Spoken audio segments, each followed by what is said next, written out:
morning, everybody, and welcome to BCB Live. We are here today on those most special of days. As you can see by the front board here, it is Thankful Thursday, and it is a day in which we try to make sure we say thank you, make sure we do what it is we need to do to get everybody in. Bob, how you doing this morning? I'm doing well there, Drive Safe Dave. It looks like, have you had a rough morning?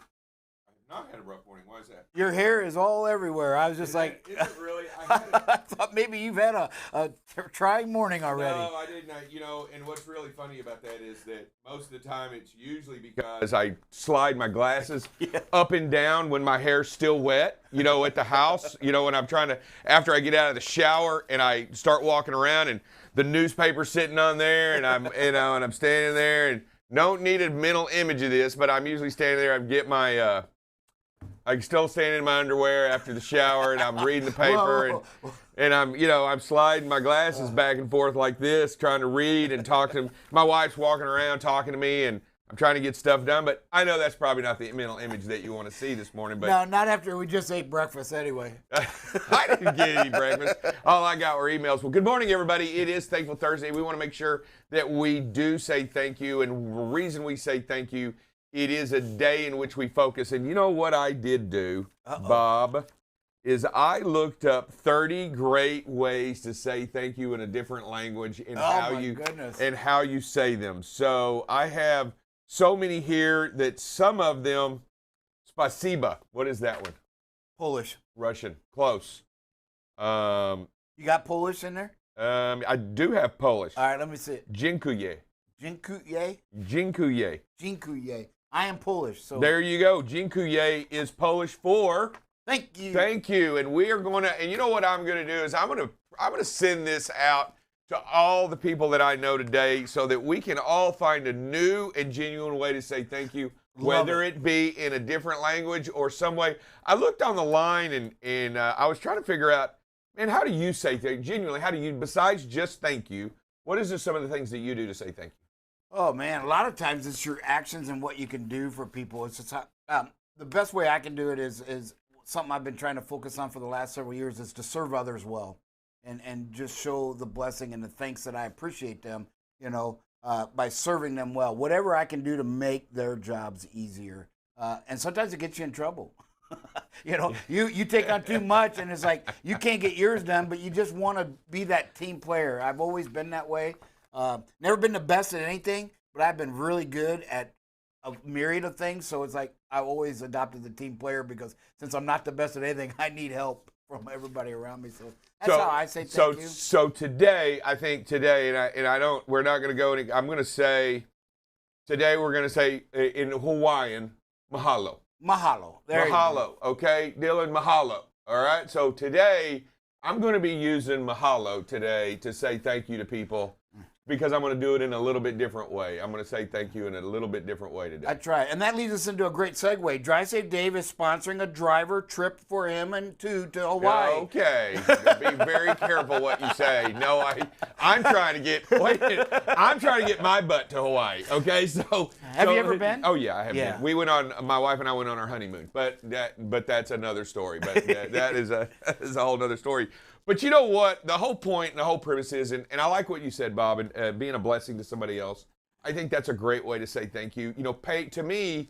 That to me is paying it forward. Yes. And I think we all do that in our own way. We pay it forward a little bit, and it can be pretty cool. And it can be something very simple. It can be holding the door open. One of the challenges I had with a youth minister that he wanted us to go out and he wanted us to find to go days. We had to have 25 acts of kindness that were random, and none of them could be the same, and nobody could know what we did. Like, they had to be an act of kindness that nobody knew that you did it. Right. So, and it was hard, and that's actually hard to do, more than you think. I mean, until you start getting creative with it. Even putting money in the Coke machine and then leaving with the money in there so that when the next person comes up, when they push a button, it just pops out of Coke. Or paying, I think on the toll booth, I would I would pay mine and then the person behind me. And just try to find a different way to do a random act of kindness, and it's outside the box, and it's something that you don't normally think of. But it was pretty cool doing it, and it was. What is neat is after you do a couple of them and you try to find it, but none of them could be exactly the same, right? Right. You couldn't do always the same thing over and over and over, right? So, and some of those things were pretty cool. And the deal was they couldn't see you and they couldn't know who you were. Now, the car in front of you at a toll booth, you'll never see that car again, right? No. Yeah. So, but I'm telling you, it's kind of a cool feeling.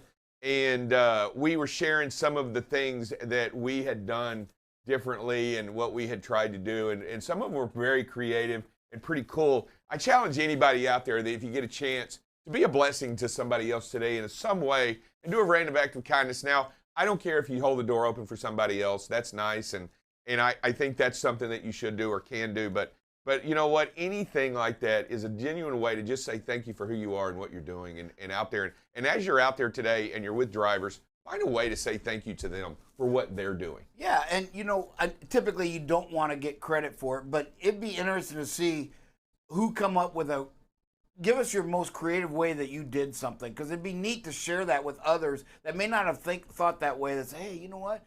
I had that opportunity a week ago, didn't even think about it, or something like that. Maybe we could get something, just some feedback from drivers. What is the most creative way you've ever said thank you? Yeah. Right? Or served someone? Absolutely. And I'm going to challenge our DMs, our CSRs, everybody that comes into contact with a driver today. I challenge you today to find a way to say thank you. And if it's mahalo, I'm cool. But if today's a day that we want to reach out to any driver, anybody that you come into contact with, it doesn't matter what company, it doesn't matter who you touch or talk to, find a way to say thank you to a driver. Heck, it could even be at the truck stop. It could be in the fuel aisle next to you. It could be anywhere. If you see a driver walking around, checking the docks out, whatever, find a way to say thank you and appreciate what you do and the sacrifices that you make out there on the road. We want to make sure that we share that because that's what today's about. Yes. And we've done this pretty much, Bob, for a long time, right? We found a way to make sure that we focus on Thursdays. Over 3 years now. Over 3 years to find a way to say thank you to you for what it is you do. And we're going to continue doing what we do. We're going to continue to make sure that we do that. And really from here at BCB Live, we want to say mahalo to all the drivers out there. We want to say Dankeschön, grazie. We want to find different ways to say thank you for what it is you do because what you do is fantastic and incredible. Absolutely right. Yeah, and again, we have, I know that every job has headaches that go along with it. But really, when you look at the big picture, as we keep telling our drivers while they're driving, our big picture is we've got one hell of a fleet out there. I mean, we do. I can't think of the last time that I had, and I've caught myself, over the years, but trying to avoid that heated conversation with a truck driver who's just not getting just it. Us. Me and you are the only ones that have the heated conversation. Yeah, me and Bob. We've had one or two, but you know what? Even that, drive safe, the professional was still there. We were able to get past it and say, hey, our heart, that's the thing. If you can see, we talk all the time that speed, space management, it's a heart issue, right? You've got to believe it in your heart. And it's the same thing when you talk to drivers. The thing to remember is they're stuck out there with no one to talk to and no one to vent with, right? Absolutely. I used to have this discussion with dispatchers at another company, and they say, well, they knew what they were getting into when they got behind the wheel. I said, so did you then. That's the silliest argument I can think. Here's the difference. You can get up when you had a bad conversation or a bad day. You can get up, go have a Coke, walk around from your desk. They can't. They're stuck in 2-hour traffic jam and can't do anything. People are flipping them off, calling them names, and they can't do nothing about it. Well, and nor should they. But no. but the point is that, and I get your definite point on this, is that drivers out there face genuine challenges in regards in dealing with their own ways in which to deal with problems out there on the world. And those problems that they encounter are life-altering problems. Yes. They're not simple. And I want to make sure we emphasize that when somebody cuts you off and slams on the brakes, that in and of itself places an incredible amount of stress, strain, and difficulty. And I know every driver out there faces that challenge every day. Yes. Yeah, and that stress that comes along with it. Sure, we have heated arguments here in the office, and we have But unless we've got somebody running around with a sword in the building, or what Big have Blue. you, unless we're or nunchucks or anything like that. But what we're facing is a little bit different set of challenges, right? Sure, we have the passion, we have the intensity, and we have the desire to make sure we do it right. But it's all channeled toward the same way, much like the drivers out there doing what it is they do and channeling their intentionality behind making sure that they drive safe every single day. And it's fantastic. And by the way, from here of all of us at BCB, well, I want to say mahalo, right? Yeah, mahalo. Mahalo's the word today. And I'm going to make sure that I find a way to tell at least 10. Yeah. At least 10 drivers today I'm going to come into call. And if I have to at 4:30 and I haven't done it before I leave today, I'm picking up the phone and I'm calling somebody. Yeah. So today it's 10. That's my goal. Today, 10, at least 10 today. Not talking about just you people on the radio, because I'm reaching out to every driver out there that we come into contact with and say mahalo. But I'm going to find a way today to pick up a phone and make sure that I do that. Wow, finding a way today to pick up a phone, says Drive Safe. That's big hey, statement you know what? coming Who out said of, you can't coming out teach of an the old dog office. new tricks? Yeah.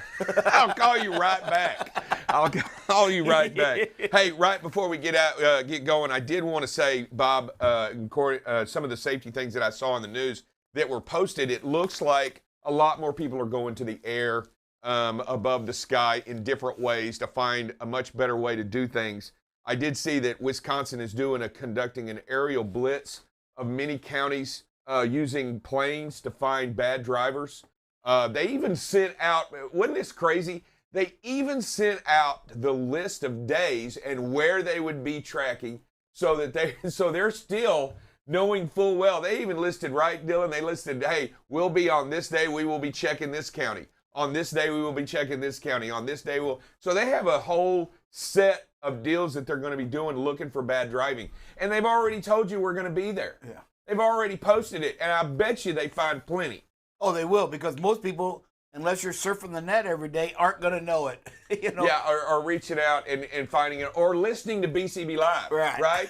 Or finding a way to listen to this show and get the information necessary. But I find it interesting, and not only them, what was it, where was it? Nebraska, right? Nebraska is deploying drones to investigate accident scenes. Yeah, you know what? You could have. I think all of us could have pretty much predicted that was going to be a big use of drones once you started seeing some of the other things that was being done. I mean, if they're going to do it in the military to save lives, they're definitely going to do it here. Yeah. We talked about the fire chief yesterday, right? Yeah.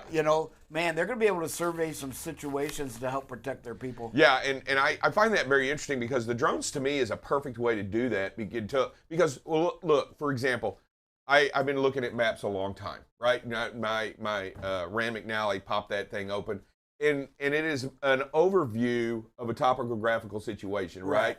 And I think the drone does exactly that, and it's easy for us to mentally read it, because that's how we look at a map every day. That's how we look at topography, and that's how we look at a map and try to understand it. I think it's interesting that they're doing, and they find that it saves time, right, Dylan? They're Well, essentially what they're going to be using these drones for are just kind of identifying different things in a crash scene and cleaning up highways and roads a bit faster. So it's going to let them see where the biggest problems are, clear that up really quickly, and then get people back on the road moving at their normal speed as quickly as possible. So when you see an accident investigation, when they do those, they have the cameras out there, and they're going and they're trying to get it from different points, and it takes time. But when the drone lifts off and just shoots a big overview, you can get a pretty good idea and a great mapping sensation of what's going on, instead of all of those still photographies and videos from the ground level, right? Mm-hmm. Because that's kind of what they're doing at an investigation level, so that they can see the entire scene and then put the accident back together. But as we do this and as we look, man, it's so much easier when you do it from above, right? Even when we do our examples, even when you teach orientation, you do an above view of the scenes and how you do it's pretty cool. And that's how we actually view it. I think it's a pretty neat way in which, and I think they're going to continue to do that. I think we're going to find more and inventive ways to use drones in the future to help us, not only with traffic, with accidents, but with safety. And I think there's an incredible different ways that we haven't even thought of yet, but it's going to be out there. Well, yeah, we when we went to Hawaii, we've been there twice, and they actually use it along the beaches. They'll use drones up because the higher view can see them silhouettes if there's sharks or dangerous marine life coming into the area that they can warn people a whole lot sooner because they'll see, hey, this shark's 3 miles away, which is too close. People don't realize 3 miles away is nothing for a shark to be by you, right? Hey, I'll tell you real quick. Also, I saw that UPS, or the United States Postal System, is looking to upgrade. All those vans that you see driving around. You know what I'm talking about? Those the postal trucks. Yep. Those have been around since 1987. Wow. And they promised that. I think they promised that those vehicles would last 25 years, and now they're closing in on 40 years. Wow. So those vehicles lasted a very long time. But you look at that vehicle. There's no airbag. No. There's no safety deal. There's not a lot of safety involved in. And I think the U.S. Postal System is upgrading, right, Dylan? I think the story indicates that they're trying to upgrade. I think somebody challenged the bid, but so what ended up happening, and to go off of the earlier point, so not only are they missing airbags, but they're also missing anti-lock brakes.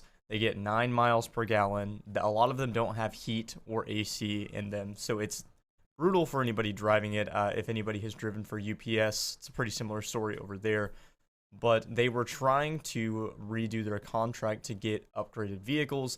However, they did get sued, and there's kind of a lawsuit going on. Of course they are. So the Gunman Long Life vehicle did deliver on its name. However, because they're trying to redo their contract, there were some caveats in it, and so now they're not able to redo it, and now USPS is just going to continue to sit on this old equipment while also intentionally delaying times to make up for their debt. So lots of problems going on with USPS right now. So hopefully they can get some new trucks in to at least let the workers have a bit more comfort and a bit more safety whenever they are out there on the roads. Yeah, they need more safety. Tuesday I was coming back from a safety council meeting, and the post guy on 287, he got in there and just hit both trash cans after he put the mail. He just drove right over them.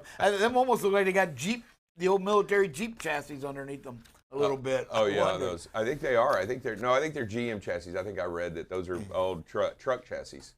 But anyway, I'll tell you that it's pretty neat. We talk about the postal system. We talked about it the other day. We brought it up also about how it's not only is it an aging fleet, but they're losing money. I mean, drastically losing money. They got to change their ways. So they pretty much said, hey, we'll save money if we can just be more late on your mail.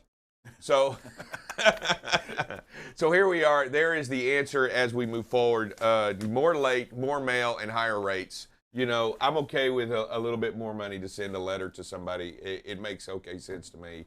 It's pretty interesting how you can just put it right outside and it goes somewhere and it picks right back up. Yeah, and it's almost becoming obsolete a little bit with all the technology that we get. Oh, the email. Yeah, the emails and just paying bills online, right? I remember when we first got married, you went out every day with 1 or 2 bills that you had to stamp on and all this stuff and the checks, and now everything's done automatic, right? You can pay through your bank account online, and so there's less of that going on out there, and it almost seems like they become obsolete.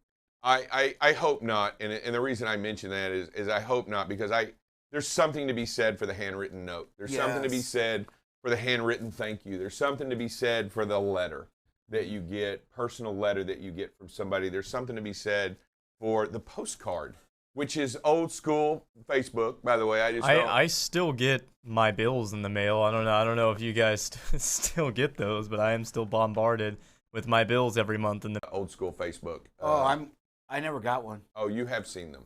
But no, I haven't. Okay. I've never gotten a postcard. Have you gotten a postcard from Drive Safe Dave? Oh, no. You haven't been here long, but I have. He's been here a year. Yeah, I know. I actually wrote one in San Francisco, but let me tell you the hard part about this. I couldn't find a stamp to save your life.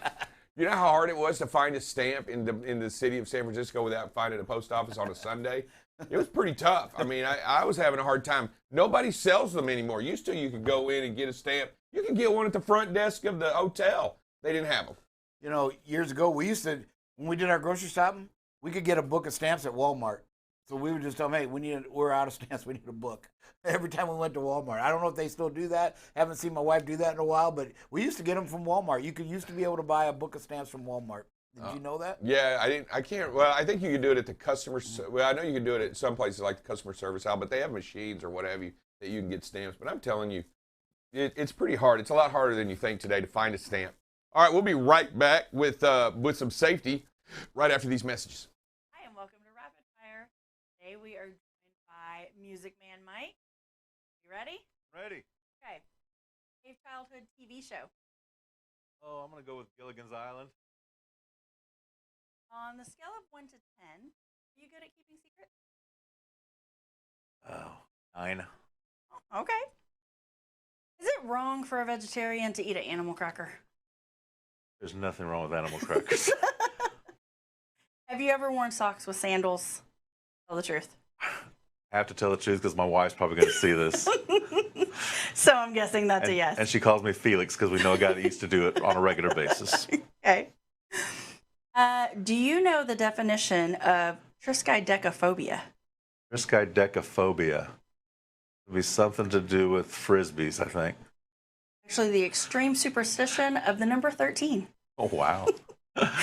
And what is the sound you would make if you were freezing cold? No, that's a horse. I'm sorry. I like it.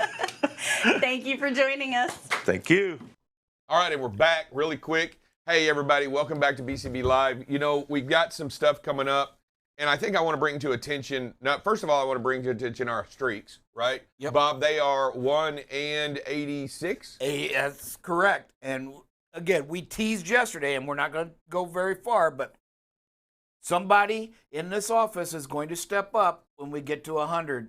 So just putting it out there, stay tuned. But somebody in this office, somebody very, very important, is going to step up for safety when we hit 100. So What are in they 2 gonna weeks. do? Well, that's just the tease, Dave. We're not going to Oh, tell. we're not even telling. We We're not don't even even know. telling We who. just, okay. All right. So, Could be Drive Safe Dave in a diaper. I know Sir Rick's been wanting to do that for years. wow. But It's you've probably- already painted the picture. I have already painted the picture. And so we've got some great streaks going on. Look, we started at 1 today. Yes. We're doing 1. It starts with 1. Every journey begins with the first step. Every time you begin a new day, it starts with the first day. So, or a new week, it starts with the first day, right? And Yes, every sir. time you start with a streak, it starts with a 1. So let's go ahead and let's do the things that we need to do. Let's get out and look. Let's put the truck in park, right? Let's get down, climb down with a 3-point stance. Let's walk back there and make sure before we back up, we know what we're backing into and that we are able to back up into that spot safely each and every time. Look, we understand you've been doing this 25 years, and the person that ruined and the person that broke the streak have been doing this a long time. Yes. I mean, it's not like they weren't experienced. It's not like they didn't know what was going on. And it was an accident.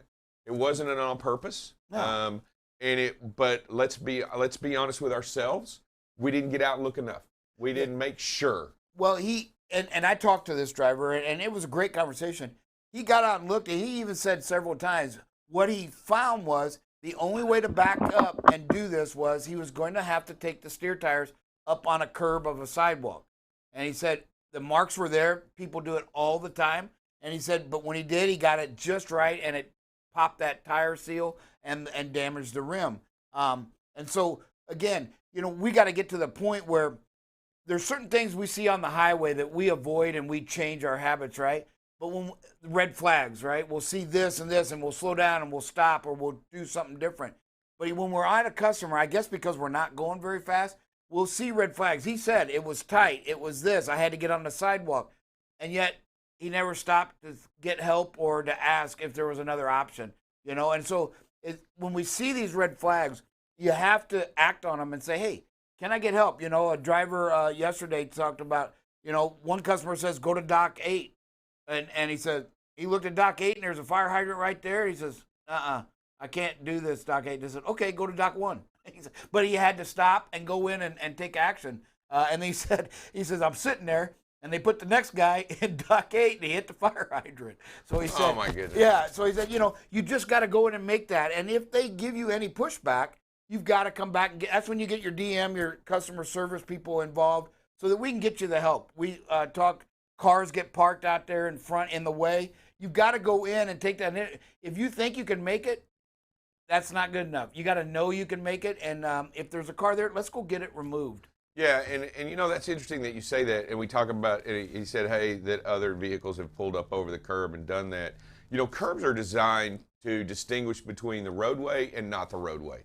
They're there for a reason. They could be any number of reasons, but genuinely, the curb is there to make sure there is a point at which you know where the roadway ends and the non-roadway begins. And they don't and you have those. Some of those curbs are not just for water to run down, but they also are to keep you off of the area that's not roadway. Yes. And that's why they're there. I mean, they protect sidewalks. They do something there, and that curb is there for that by design. And if you're feeling like you're forced to leave the roadway to do certain things, you've got to make sure that you get us involved, right?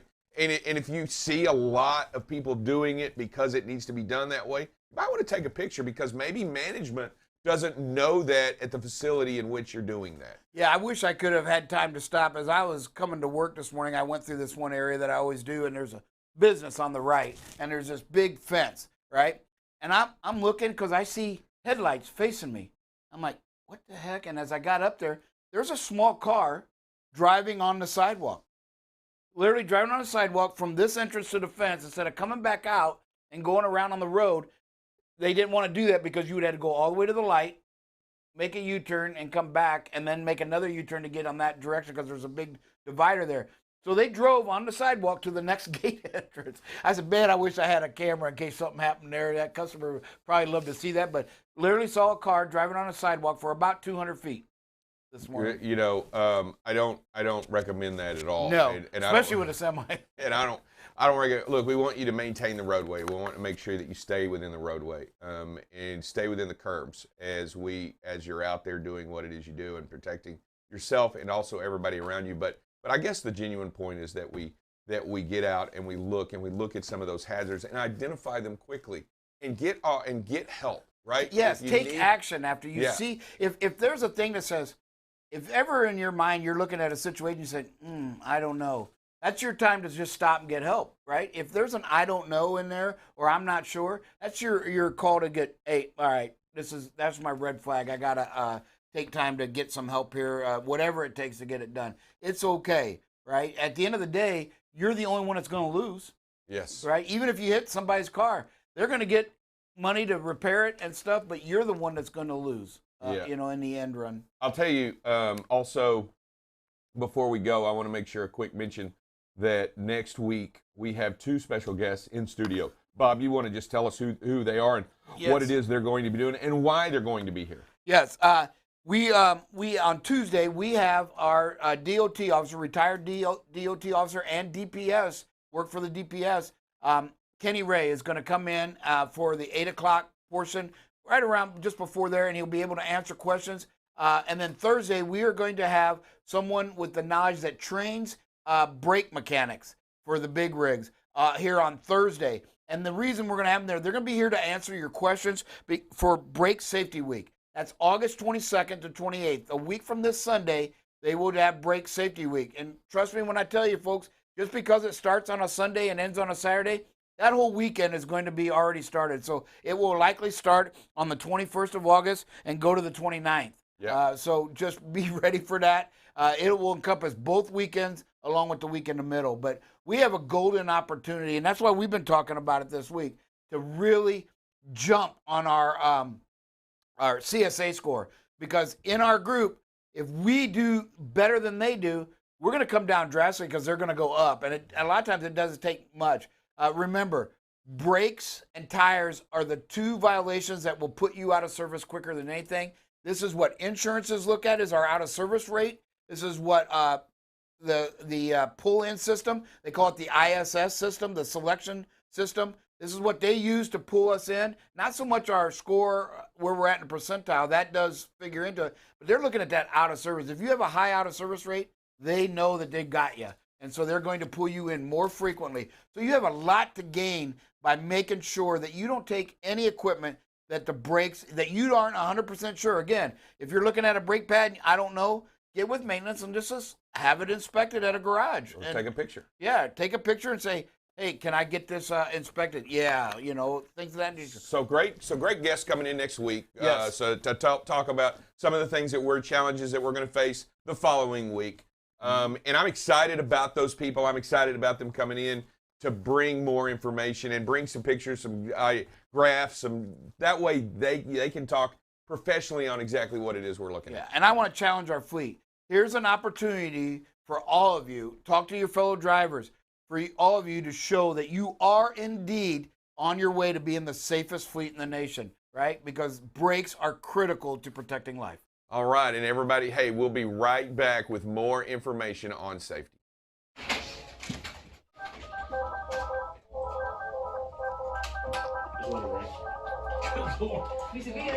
My computers are off.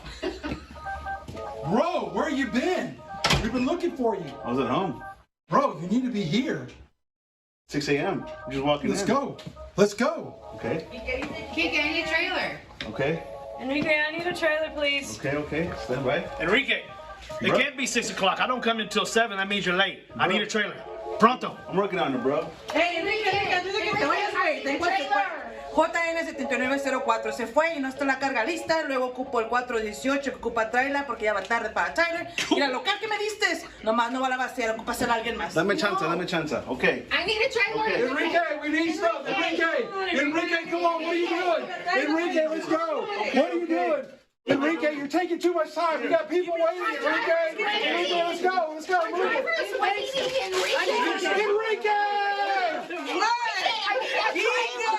I got this. Enrique,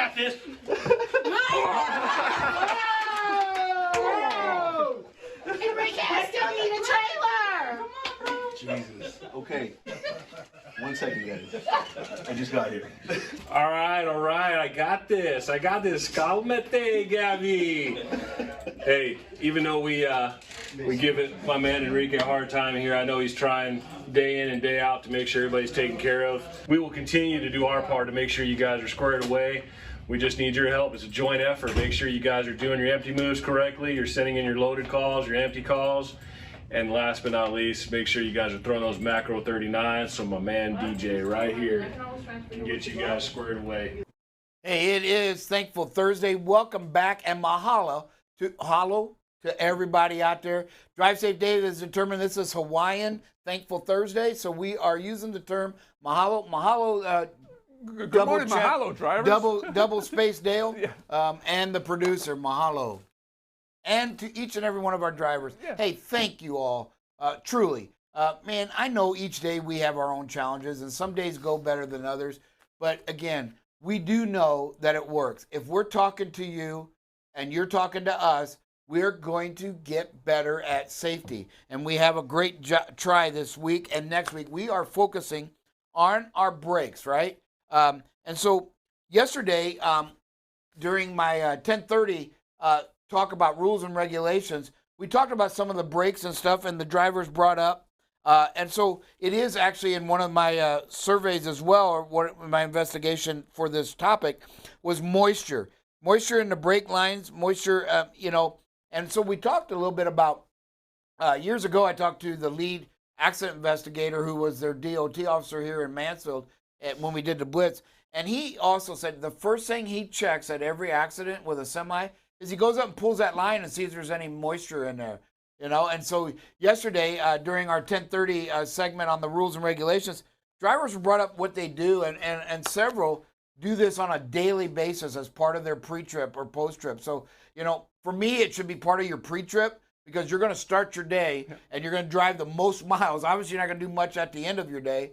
So to me, it should be part of your pre-trip so that when you go out there and you start your day, you've got fresh lines, as fresh as they can be without moisture, because moisture can cause the brake issues, right? And so just pull on that cord and release the moisture out of the air lines and the air tanks as you go. And we said we are at 85 days, everybody. I'm sorry, 86.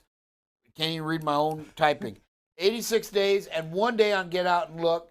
As we kind of were leading to earlier in there, we get warning signs at customers that it's not that we ignore them, because every driver says, when I said, hey, tell me what happens, and they'll rattle off 2 or 3 or 4 things that made it difficult.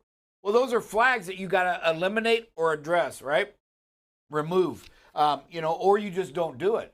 The other day we were talking and drivers have said, hey, I went to this one customer and it was they told me go dock 8. He looking over there, he says, that's for box trucks, and there was a fire hydrant.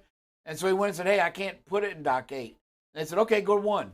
It was that easy. And he said he's sitting there in 1, and a different carrier came in there. They put him in dock 8, and he hit the fire hydrant. So again, when you see these things, it's important not just to go in and ask for help, but then report it, because this driver also said now when we go to this customer, there's a note that we put in there that says, do not let them put you in dock 8. It's not safe to back in.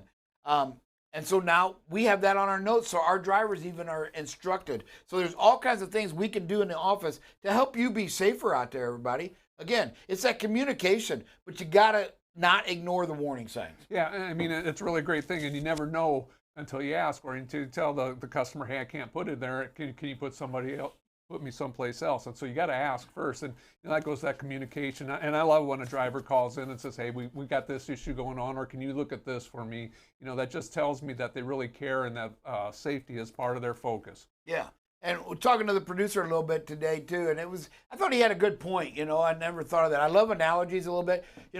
The backing accident, really we didn't hit anything, but there was tire marks on the curb. So to back in here, many, many trucks have had to go up on this curb and back in. Well, when we did, we caught it at just the wrong angle, and we broke the seal on the tire and damaged the rim, caused a flat tire, cost well over $500 by the time the service call and the rim and everything that had to be replaced. And, hey, just because there's tire marks on something doesn't mean it's okay or the safe thing to do, right? It's like saying the same thing. Well, I broke, I hit the brakes hard. Well, you still had an accident. Yeah. It doesn't matter, right? You were unsafe. And so just remember that, hey, just because it's there, curbs are there, they're not to be driven on. So if you see that, that's another warning sign. Hey, you know what? This is not a good one. The driver said it looked really tight. I had the blind side back in, and I knew I was going to have to get up on the curb. And he got out and looked to make sure that, okay, there's 3 warnings, and so we got to get rid of them, right? Yeah. And we got to get to the point where I think I can make it to I know I can make it. Just keep up the good work. Teaser, as we said earlier, somebody in this office, very important, is going to step up for safety when you drivers hit 100. And guess what 100 will be on? It's going to fall on Thankful Thursday. 2 weeks from today, Excellent. We will be at 100. So again, that's going to be August the 26th. All right. August 26th, everybody. Get ready. It is not something you will want to miss. I promise you that. And with that, we'll take a little break and come back and talk a little bit about weather.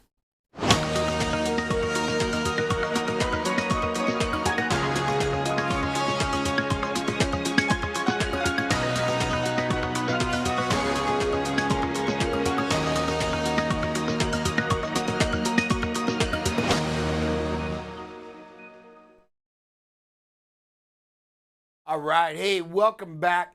Buckle Up Bob here with a little bit of weather for our drivers. Man, I tell you, not a whole lot going up. But we do have some up here in Detroit, Cleveland, Indiana, Illinois. Cleveland, did everybody hear they now changed their names from the Indians to the Guardians? So still got the Dians in that name, right? But it is the Guardians. But hey, we've got some strong line of storms stretching from, I'm going to say that's Peoria area. Yep. So just between Peoria and Springfield, all the way Indiana, coming north of Fort Wayne into Detroit and the Cleveland area, and also in Erie, Pennsylvania. I also heard that somebody from Erie, a politician, is now the governor of New York.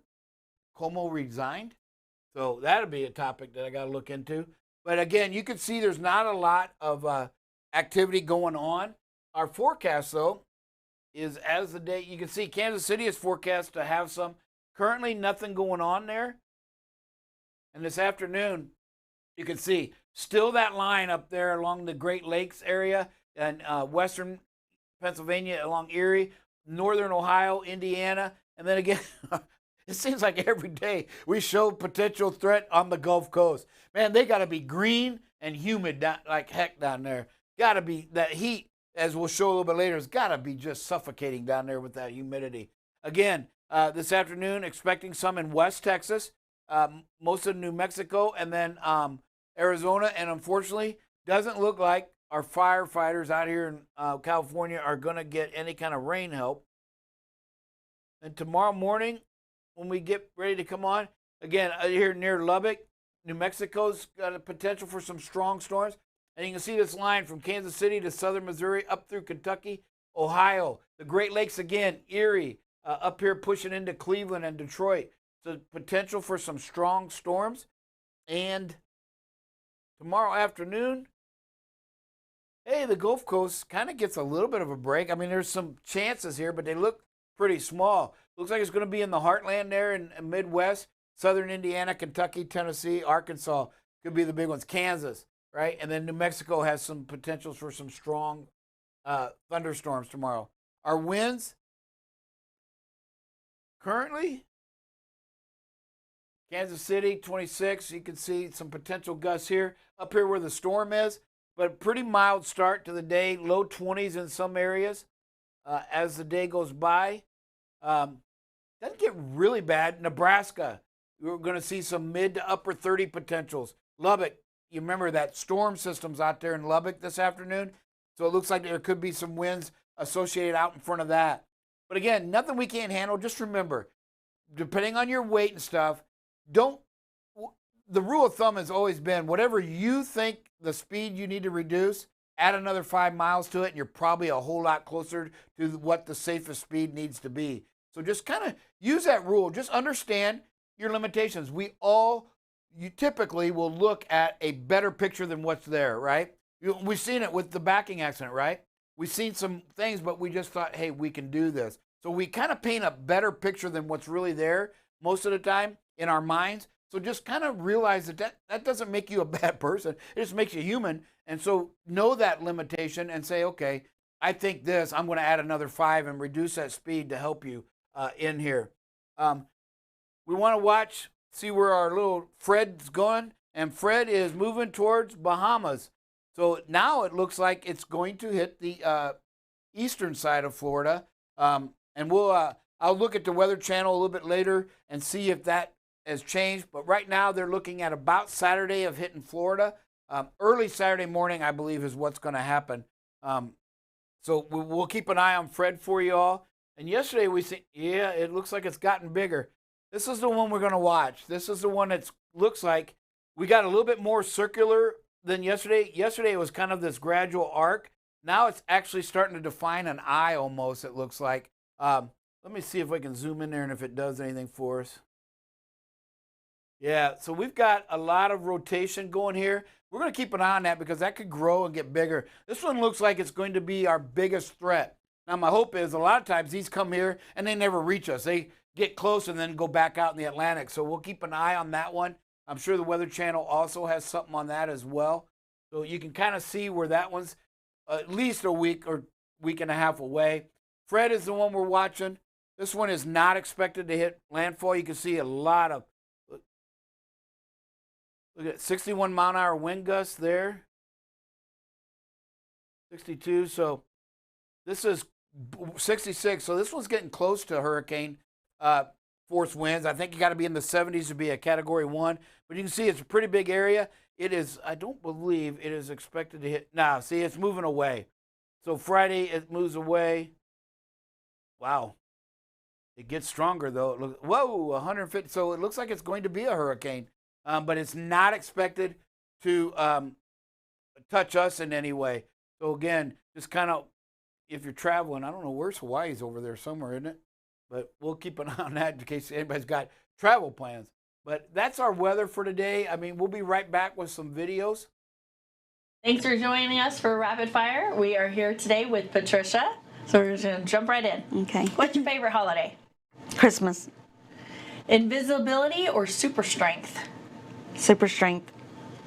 Place you most want to travel? Hawaii. What's your favorite junk food? Chips. Would you rather cuddle with a baby panda or a baby penguin? Panda. Are reindeers real creatures? I think so. Do you know how to salsa dance? Yes. Yes. That was fast. And finally, what's your ideal outside temperature? 75. Oh, that's nice. Thank you so much for joining us. Welcome back. It is time for Double Check Dale. Yeah, mahalo. Welcome back. Let's look at some video, see what we have going on today. You know, the first thing that caught me when I started looking at this video is I can see the car with the lights on from the very start of the video. The second vehicle that's coming at us, I don't see until quite a bit later. There's a pass going on and cuts a little close. Our driver did a nice job of slowing down and starting to get over, but it just goes to show, you know, the first thing to avoiding an accident, one of the first things you have to do to avoid an accident is being seen. And like I said, from the very start of this video, I can see the car with the headlights on coming at me. The vehicle passing, not so much. So if you don't have automatic headlights, let's get those on. It makes it a lot easier for other people to see you. Yeah, you want to, again, don't think about a certain miles per hour. Just get as much speed out of this as safely possible, okay? I mean, we're up elevated, so you definitely don't want to jackknife and lose control because you're going straight down if you end up going left. But yeah, in this one, we don't have a lot to do. Just try to get as much speed out of this as possible. Angle. Try not to be head on, because if that vehicle hits you, you kind of want to get more to an angle the best you can. And you know, one of the things that at the safety council I was at Tuesday, and we talked to the officers, and they all agree, you know, we've had this discussion. What you want to do is protect your life first. Before you worry about anybody else, you have to get your life in the safest area that you can. Then we worry about the secondary potential of what might happen. Yeah, when we heard that again, that same message yesterday from the chief fire from Denton yesterday, you know, he talked about, you know, how they park the vehicles to help protect life and protect the scene. And so, you know, that's right. Protect yourself first, but do it in such a way that you can protect others if possible. Yes. This one here is a stability, and I mean, I know I harp on it all the time. Our stability events, 95% of the time, happen in curves. It just means we're going too fast in the curve. We got to take these curves a little bit slower, because if there's a stability event, it means that, you know, the vehicle, it's the vertical axis is starting to go over, and so we just need to slow down, manage our speeds in these on and off ramps. Yeah, and folks, you know, this is so hard to really beat up drivers, okay? You know, but, you know, again, when we look at the safety thing, because here, you got to slow down for the curve, but then you got to pick up speed, which you don't always have a long lane to do so that you don't create a danger coming onto the highway, right? So this is really hard, Dale. And so we, you know, I always look at, like, if there's a, you know, how fast were we going, right? You know, because sometimes it'll say 20, right? And that's for cars. And we'll do 20, which really is a little fast. But that's not as dangerous as when we take some of these at 35 and 40 and do it. And so, man, what advice would we give to our drivers? Because, you know, I can hear the argument already. Hey, yeah, I took that a little fast, but look how quick I had to get right back in the flow of traffic. This is really a hard one for me, because these curves, while you do have to slow down, states have got to design these better so that when you do slow down, this lane stays here for you know, at least a mile, so that you can get your speed back up, that you don't end up creating another dangerous situation trying to merge into traffic. Yeah, I mean, good point, Bob. But we see in this one, we see those yellow arrows pointing us. We're going 37.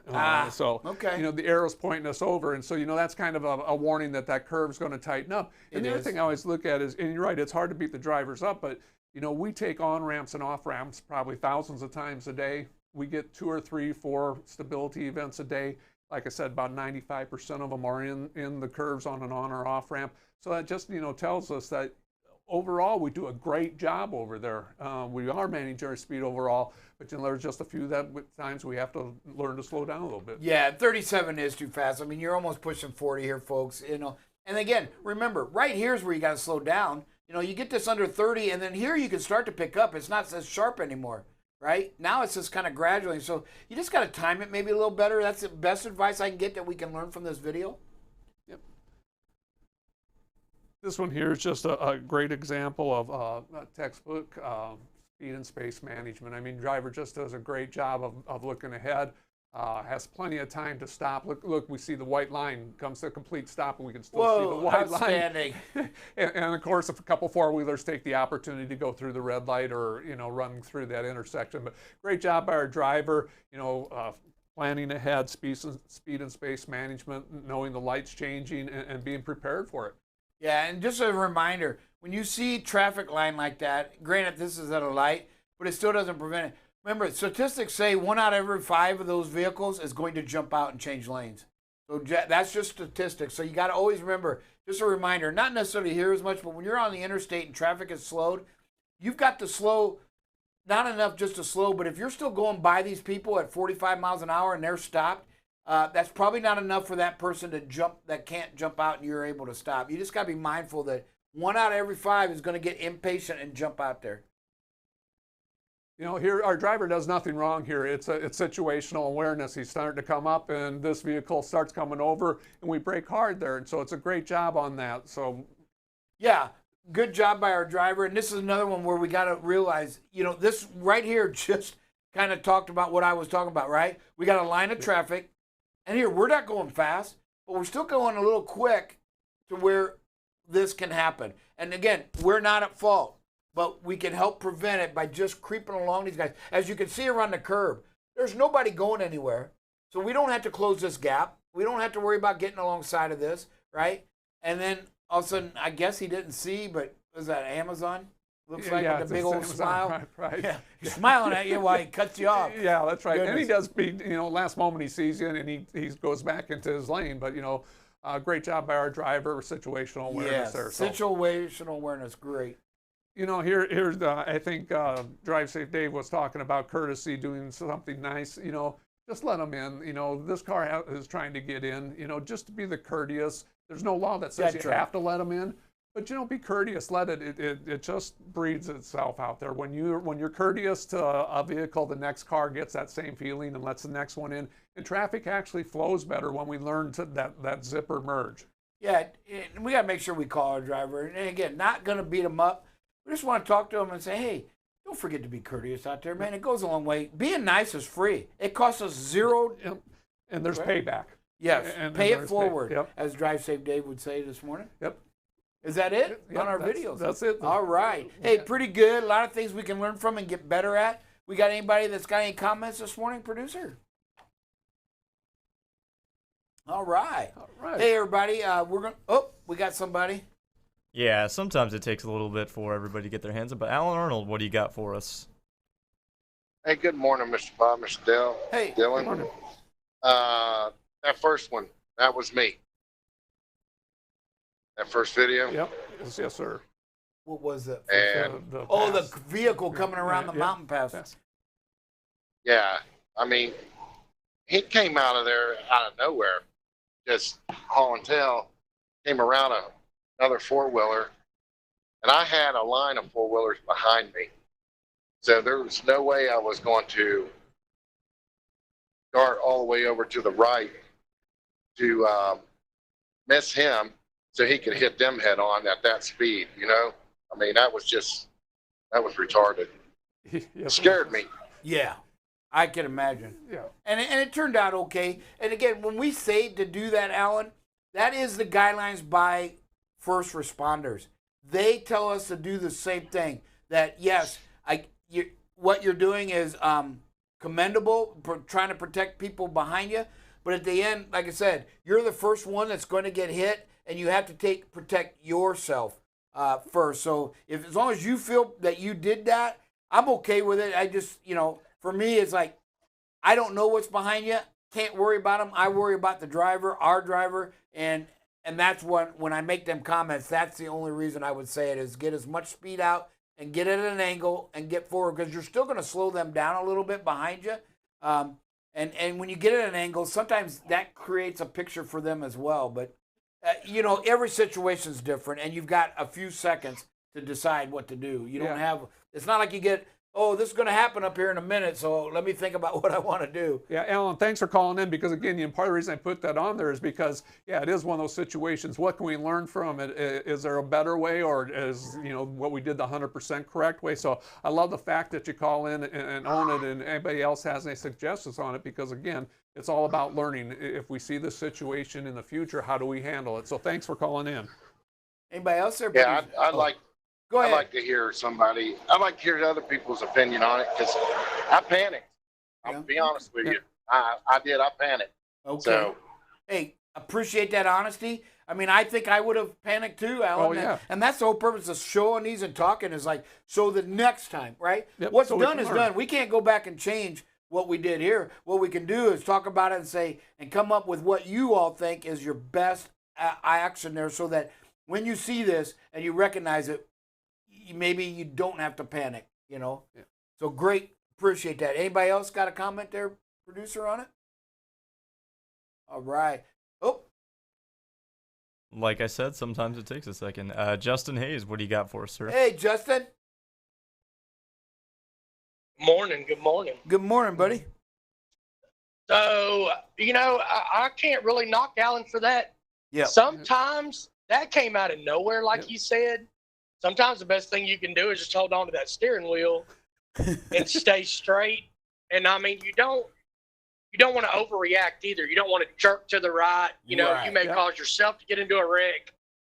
The shoulder may be softer than what you think it is or something. You just don't know. And being he came out of nowhere like that, I would have done the same thing he did. I'd have just held on to my steering wheel, hope for the best, and protect the people behind me. So I think he did a good job. All right. Appreciate that. Yeah, you're absolutely right.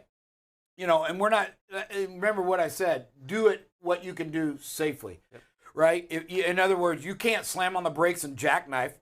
There's nowhere to go. And Justin had a great point. You don't know what that shoulder's like. So what you do is you just try to create the best angle that can do safely and get as much speed out of it as you can do safely. Again, that way there's no guideline. We're not saying lock them up. We're just saying, hey, whatever you can do safely and reduce that speed by as much as possible, it just improves your odds of if there is a collision, it's not going to be catastrophic for either Yeah, I mean, person. it really happens really fast. And so, like I said, great stuff there, and I enjoy hearing the other drivers' input on it. Absolutely. Who else we got, producer? Yeah, Donna Kasem, what do you got for us? Hey, Donna. Hey, good morning. I'm going to agree with Alan and Justin because if he would have went to the right, it's hard telling what condition the shoulder was and everything. And four-wheelers tend, look, we are not liked out here very well. So four-wheelers would tend to see that if Alan would have went to the right, to see that as an opportunity to shoot around him. So I think he did I think he did okay on it. Just get out of the speed and hold on. That's my thoughts. Yeah. And that's very possibility. I always look at that, but they liable to do that anyway. Even if you stay straight and you start to slow down, they're liable to try to shoot out around you. My whole thing is, like I said, and I put it out there to you. If you do angle and get over it, again, I'm not saying get completely off the road. I'm saying, because you're right, you don't know what the shoulder is. But if you have the opportunity to get more at an angle, does that clear their view any at all? And I don't know the answer. And maybe you don't either because you're not sitting behind them. But I know when I'm following a truck, the more I will move to the left to get a picture. And when they hug the right white line, I see clear around them. So I was just curious if that's an option for you all. What's your thoughts on that? All right. Nobody? Crickets? All right. Hey, everybody. Great discussion. Again, thank you for your input on that because that's what I want to hear. I want to hear the professionals. What's your thoughts on it? And hopefully it gave you something to think about. Again, the purpose of discussing it is so that, as Alan said, maybe the next time it's not a panic situation. Who else we got, producer? Yeah, we got Alan again. What do you got for us, sir? Yeah, hey, Bob. Yes, sir. You got to remember, when your tractor goes first over to the right or to the left, then, your trailer's not moving directly with it. The tail end's swinging out a little bit. You know what I'm saying? Yeah.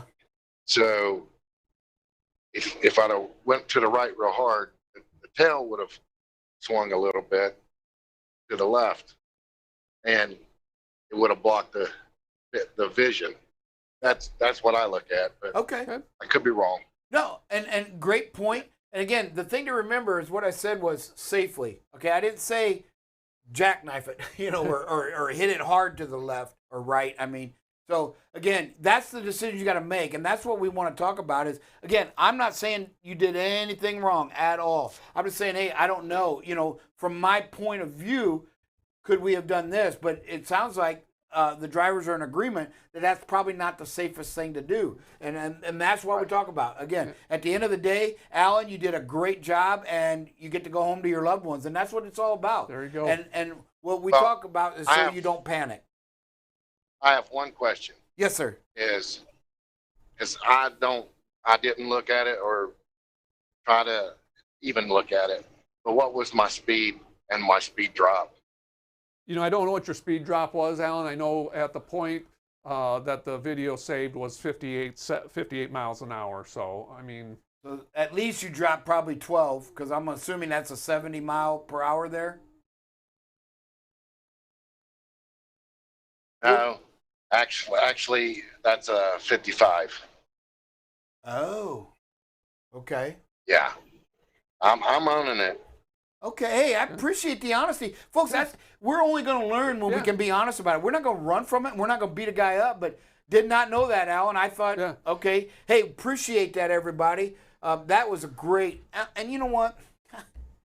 Man, this is what I love about our fleet. When I say we've got the best fleet, it's that kind of honesty that says, you know what? I didn't know, but now that I know, I'm going to own it, and that's it. If you own it, we talk about that, own your space, own that piece of property that each foot that you're driving down the highway. And Alan, I don't know, I can't say enough about you or those of you that commented. I mean, this is what we love about BCB and our drivers. This is what I get to brag about. I got to go to another safety council today, and I'm going to be able to have some feedback to be able to tell them, hey, here's what our driver did. And once we told him the speed, he owned it. And this is why we believe our culture is slowly changing. Man, I can't stop just gushing about the honesty there. Alan, thank you so much for that. Hey, everybody, we're going to go ahead and close out with a prayer. Dear Heavenly Father, mahalo on this, and thank you, Lord, for your son Jesus and for the authenticity of our drivers, Lord. They don't run from problems. Yes, we have bad days, Lord, but we all seem to realize that our hearts are in the right spot, that the hearts of our drivers are outstanding, Lord. They want to protect life. They want to be the safest out there. Yes, we sometimes differ on how that looks, but at the end of the day, Lord, your wisdom, your guidance has helped each and every one of our drivers return not only to their BCB family each night, but home to their loved ones, Lord. And we pray that that continues to manifest in their hearts and in their thoughts and in their decision making. Lord, help them look towards you for guidance, not for worldly advice, but to what do you say about things, Lord, when they struggle, when they have it. Help them find that person they can talk to, Lord. Don't let them keep it bottled in and deal with it on themselves. You did not create us to handle problems by ourselves. You created us so that we would lean on you, that we would be in relationship with you, Heavenly Father. We pray that with all of our hearts. Lord, let us not forget our dear brother Larry, who's planning on coming up tomorrow. Lord, let him have a great day today and a great day tomorrow so that he can come up and see all those that have been just worried about him and that want to say hi to him and pray with him, Lord. Lord, keep him strong, keep him healthy. Let him battle this. Let him realize that through you, all things are possible. And Lord, at the end of the day, we all want to be with you in heaven. So Lord, at the end of the day, this is not the end of anything. It is the beginning of our eternal life with you whenever we get to see you, when you decide in your great wisdom and your timing that it's time to come home to be with you. Lord, God bless each and every one of these drivers and their families for being at home and worrying about their loved ones. Lord, it's in your son's name we pray. Amen. Hey, everybody, we will see everybody this afternoon. All right, to perform a macro 39, You'll go to your mail screen, hit send, go to form, and then you will scroll over until you find the 39 code, fill out the particular information that's on the form, trailer number, tractor number, write the description of what's wrong, and then hit send. Okay, hi, this is Drive Safe Dave here at BCB Live, and with me today I have a couple of people in the studio that I would call professional drivers, and I don't say that too loosely, right? I say that with some conviction because that's what you do, right? That's what you do every single day Daily. Out there on the road. Y'all are the Hayes team, right? That's how we refer to y'all around the building. How do you like your name, your title name? That's what we love our name. Kinder gave that to us day one. Yep. So I'm glad y'all are here to be in the studio to take a deep breath and kind of get to know everybody. I don't know if everybody's had an opportunity to meet them or to greet them or to see them, but y'all come in on a regular basis about, what, once a week? Y'all are here, would you say? Yeah. Try about once a week, maybe twice a month? Yeah. Did you go twice a month? No, you wouldn't go? We ain't been here in, what, 4 or 5 months since we were on FedEx. Well, in the last couple of months, no. We haven't been here y'all were since on FedEx, that. Y'all were on that turn at FedEx. I do anticipate that to return shortly as we get closer to peak. It just had a little bit to do with volume and whatever, but that's how the freight goes. I'm excited about it. The lane is still green, as they say. We're just waiting on volume to pick up. So that is in of itself. So let's talk a little bit about y'all. The team, the Hayes team running. How long have y'all been married? It'll be 3 years in November. 3 years in November. Congratulations. Still on your honeymoon a little bit, I would say. No. Some of it's worn off. Some of it worn off. How long have y'all known each other? 5 years. Oh, you known each other 5 years? Yeah, Valentine's Day will be 5 years. Valentine's Day. You met on Valentine's Day, or was Our that first date? Our first date was Valentine's Day. We met online. 2017. Oh, you did? We met online. Oh, wow. I approached him, and it took him a week to respond to me because he thought I was a catfish. Did he think you were a cat? Or did you think he was a catfish? Well, you know, that and the fact that one of my pictures. We saw a catfish. Do you still have a picture of that catfish? Okay. Did you see that picture of that catfish? It was what, 800, 600 pounds? Yeah, it was. I've crazy. seen one pulled out of the Trinity River. Our son does it. A friend of my dad's, and my son Noodles. Yeah, I've got pictures on my phone. This one was 15 feet long. Oh, no. This one was huge. My dad's friend caught one like that. It was stuck in a Volkswagen Bug that had been sunk in the river. Well, I'm telling you, I don't even know if this fish could have got in a Volkswagen Bug. Do you think this one could have got? You do? Okay. But anyway, I digress. Let's talk a little bit about y'all. How long have you been in trucking? 22 years. November of 99. And what did you first learn to haul? Where did you haul then? Started out with Willis Shaw Express, reefer unit. Reefer unit, running reefer? Yeah. Went to CRST and then went back to Willis Shaw. And I've done a lot of reefer units. Then for about 7 years, I moved to oil rigs. About 7 years. What, running water? I did saltwater off production units, but I moved rigs about 7 years. Oh, you did? Yeah. And who did you work for at the time when you did that? It was actually out of Woodward, Oklahoma. Tommy Weeder. Tommy Weeder. You know what? I know where that is. I know my brother-in-law's in the oil business up in Enid, which is not far from Woodward. Nope. And so he works there and works in the oil business. So interesting, small world. How long have you been in trucking, young lady? I had my CDL since 2017, but I grew up in the sleeper of a truck every summer. Grew up in a sleeper? Your dad drove? Yes, he hauled cattle, and I ran every summer with him. Yep. Bull hauler, that is a different business. Yeah. It was fun. It wasn't fun. He's got some stories. I wanted to do it now, but he told me no. Yeah, no. He said he's not hauling freight. He has to run from. No, or there's been no, thank you. We got a job offer hauling horses right before we came here. Yeah. Hauling race horses. Yeah. I wouldn't do it. I was down. He was like, nope. No livestock. But we pulled up in the truck stop in Florida one time, and the Clydesdale horses were there from the Budweiser team. Mm-hmm. And I climbed up in the trailer. I dropped the truck on the fuel island. I just stopped. I said, go park it. He went looking for me, and I was in one of the trailers. Inside the drivers left the doors open. They were inside. Aren't they beautiful? Yes. They're I was up gorgeous. there They're loving what- on them. Huge. Yeah, He wouldn't they're- pay it. what are they, like 21 hands tall or At something least, crazy? yeah. Yeah, they're crazy tall. Not just your normal 17, 15, 16 hands tall, but 21, 20. What? Yeah. It'd be nice to know how they are, but we'll figure that out later. I'm so used to asking him to Google stuff up, but we're not. This isn't about the horses. This is about y'all. Right. So and you've been doing it since 2017. Yes. Most of your driving been with your partner here, Yes. or I trained her. You He trained her, trained me. all of it. Yeah. Oh my goodness! At USA Truck. I am so sorry. Well, Married to / trainer, They right? put me with this crazy lady trainer, and she A crazy lady trainer? Well, she refused to shower. Oh my goodness. She wore adult diapers so she wouldn't have to stop and use the bathroom. And I told him I can't do this. I said, you got to get me out of this truck or I quit right here and now. So then they brought him in, made him a trainer, and he finished my training. Wow. It was a nightmare. Wow. Yep. Yeah, I've heard. There's all kinds of stories out there. I'm glad that you've experienced some of them. And I failed my trainer class the first time, didn't I? You ran a red light. I failed my road test. I ran a red light. Oh yeah. Oh. During my road test. Yeah.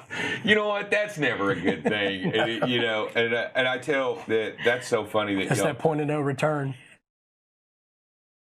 failed your trainer class. But you passed it the second next time. day, yeah, You passed next it. Hell, let's just retest him. Maybe he'll stop at the red light going forward. And so how long have y'all been officially here at BCB now? A year and a half. December will be 2 years. Yeah, December. Oh, in December will be 2 years? Yep. Oh, look at y'all climbing in, climbing up, and doing what needs to be done here at BCB. We love it here. So you've hauled most rigs. You did any flatbed or? I've done flatbed, but not very much. No. I mean, hauling rigs, you do flatbed work with that rolling tailgate, but not very much OTR flatbed at all. Yeah. Not my flavor. I don't like tarpon. I don't. I did it for so long. I just don't want like to know. tarpon. I want to know every flatbedder out there because we can always talk about how you wrap a load, right? Yeah, Just old stuff, old school stuff. Did you? So you've been here, and one of the reasons why I brought y'all in is I wanted to bring y'all in really not mostly to talk about y'all, but to talk about safety, right? Today, the big emphasis today is I want to try to get your input from both of you being a team and also being involved and y'all listen to the show regularly. You're big I guess groupies when it comes to BCB Live, as you might say, not necessarily for us, but for the safety aspect, no matter what it is we're doing, whether it be daytime, afternoon, or whatever program we put on. So I guess I kind of want to go, y'all been through the whole evolution, I would say, of the BCB Live, all the way from the radio to the TV program, right? So I guess my take on it is, first of all, what do you see it, and what do you see it now as when it first started? How do you take on it now, and what we do now, and how we do it now? When it first started, we had the chat room where everybody could talk, back and forth. The drivers could talk. We missed that. A lot of drivers missed that. But from where it began to where it is now, it's a whole completely different show. I love it either way. I mean, I like the show. I like to be able to watch. Like seeing y'all. I don't know. How do I put it? When y'all were just on video or on radio. Yeah, we had. You know what? We looked a lot sexier when we were on radio. I just wanted everybody. I wanted to let everybody know we the camera adds a lot of pounds. Okay, I'm just gonna say that. Well, yeah, you know what? It just in TV. Straight. Really, I'm just gonna be honest. I am a much skinnier in person than you see here on the air. Now, so when you first listen to it, and we've gone to video, and we've gone to training with the videos on the air, what is it you get the most out of? I guess what is it? What draws you to the show more than anything? The safety aspect of it. I mean, I like watching the videos. Yeah, my videos we are like my watching favorite. the videos because And it's the a weather. learning tool. There's drivers that are doing the perfect thing, keeping their distance. They're getting out to pass, in plenty of time. They're doing what they're supposed to do. And then, there's some that'll slip up. We all make mistakes, but we can learn from their mistakes. It's not just them learning from their own mistakes. It shows the whole company, hey, he did this, but he shouldn't have done this, but it's how it lets us know what y'all expect of us. Yeah. On top of what, you know, we already know, we have common sense of what we're supposed to do and what we're not supposed to do, but sometimes, you know, someone makes a mistake, we slip up, but when we see them do it and y'all point it out and say, you know, what we would rather have you done is this, that's a learning tool for us. Okay, so I don't want to make that mistake. And we're family. We don't get yelled at for it. We don't. I like the way y'all approach you know what I mean? us. Yeah, if something you don't. does happen, you know, Heather, we love you. That's our dispatcher. She'll call us. Hey, you had an instability. What happened? You know, what's going on? Right. It's not, hey, you did this. Why did you do it? Right. You know, Yeah, it's or never you're losing that. your safety bonus, or we need to have a talk, or we need to. You give us stern about it. You Yeah, I give like the that. drivers an opportunity to explain themselves. Yeah, and I think really behind every incident, and I've come to understand that behind, as you watch the videos, it's still a lot of it to me is out of context, right? You don't know what happened the 25 seconds before.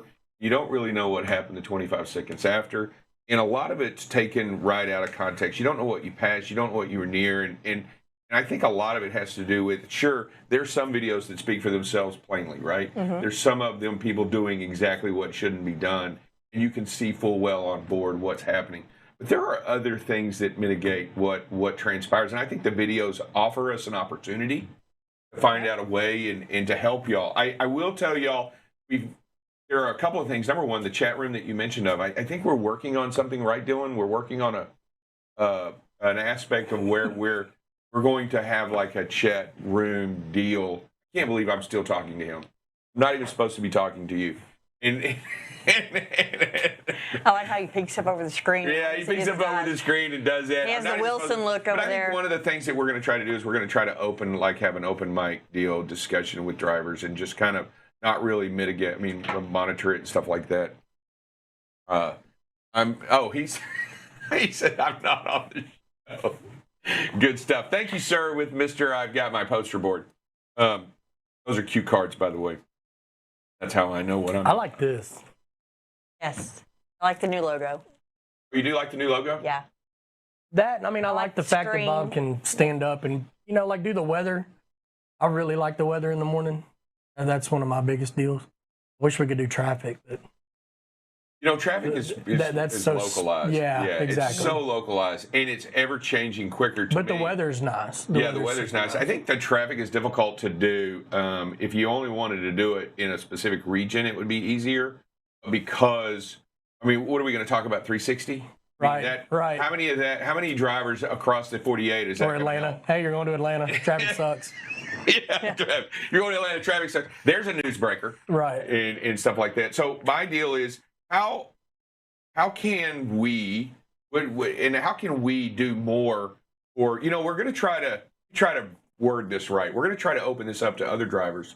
We're going to try to create this bigger and better for everybody, right? Not just BCB transport, but BCB Live is the promise, the mission for us is to make this better for across the country for all drivers. So I know it costs money, but I mean, I'm sure you've seen Fry Miller. That's what I was just about to say. On the back of their trailers, it says Fry Miller Radio. It says, hey, I listen to Fry Miller Radio at frymiller.com. We need stickers that say that. Just slap them on the back of our trailers. All right, we need better advertisement. You're saying we I think that's the only way you can do it. Because right now it's just word of mouth from our drivers. Right. But how often are we really doing it? How often are we really I've stopping never it? told I mean, anybody other than about BCB Live. What? I take that back. Oh my God, it's out. Anthony Alley. The secret. No, Anthony Alley. Alan Arnold was talking to them, trying to get them back.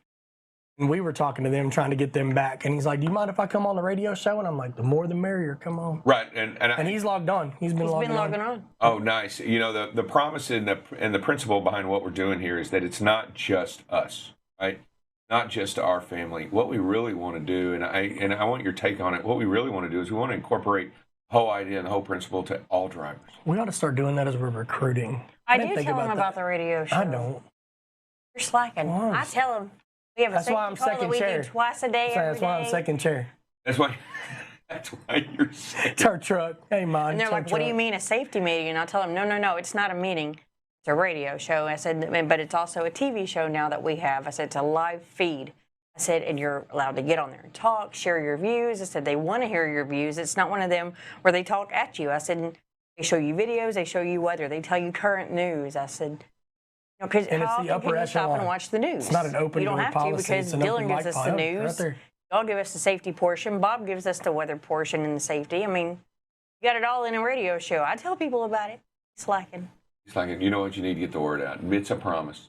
I mean, and I tell you what we try to do is, what we're going to try to do is we're going to try to make it better for you and us and everything.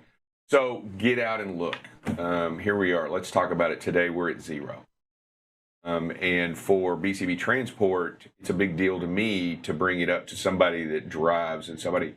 Now, I know that y'all have teams, but usually the other team member is supposed to be resting. I mean, typically that's what's supposed to be happening, right? You're supposed to be getting enough rest out there. How important, what is your process for getting out and looking? Do you find yourself doing it regularly or all the time? Yeah. And in all honesty, do you do it? I do it. Honestly. I do it because I'm not as experienced as him. But if I get into a tight spot, I'm weird.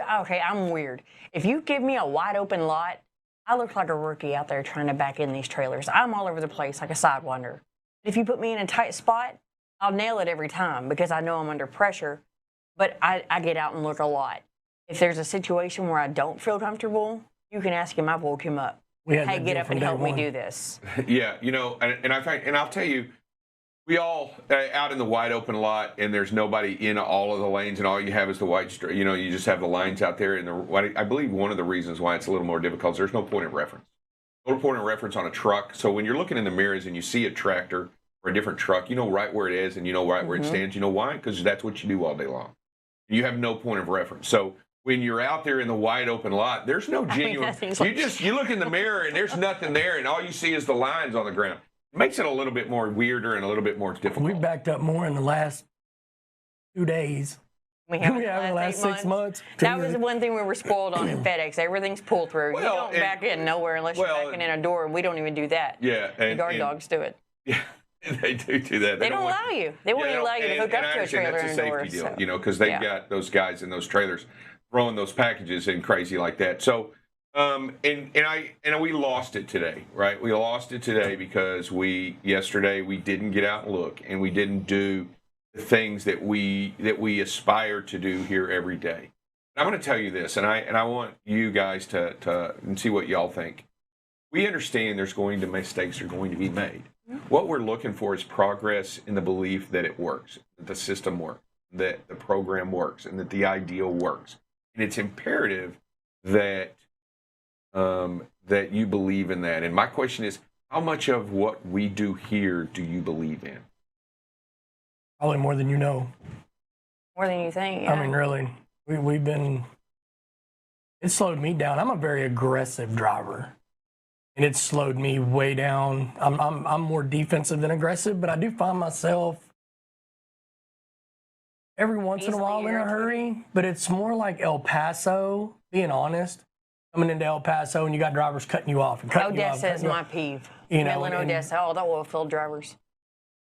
But we do back off. I mean, you don't see very many videos of us being stupid because we try not to. I'm too paranoid to ride somebody's tail. But I love my program and the talking and the stuff. But that's just it. In the morning, it gets in your mind in the morning. Yes, it's in the back of my mind, especially when I'm coming up on something and I get a little too close and that beep beep starts.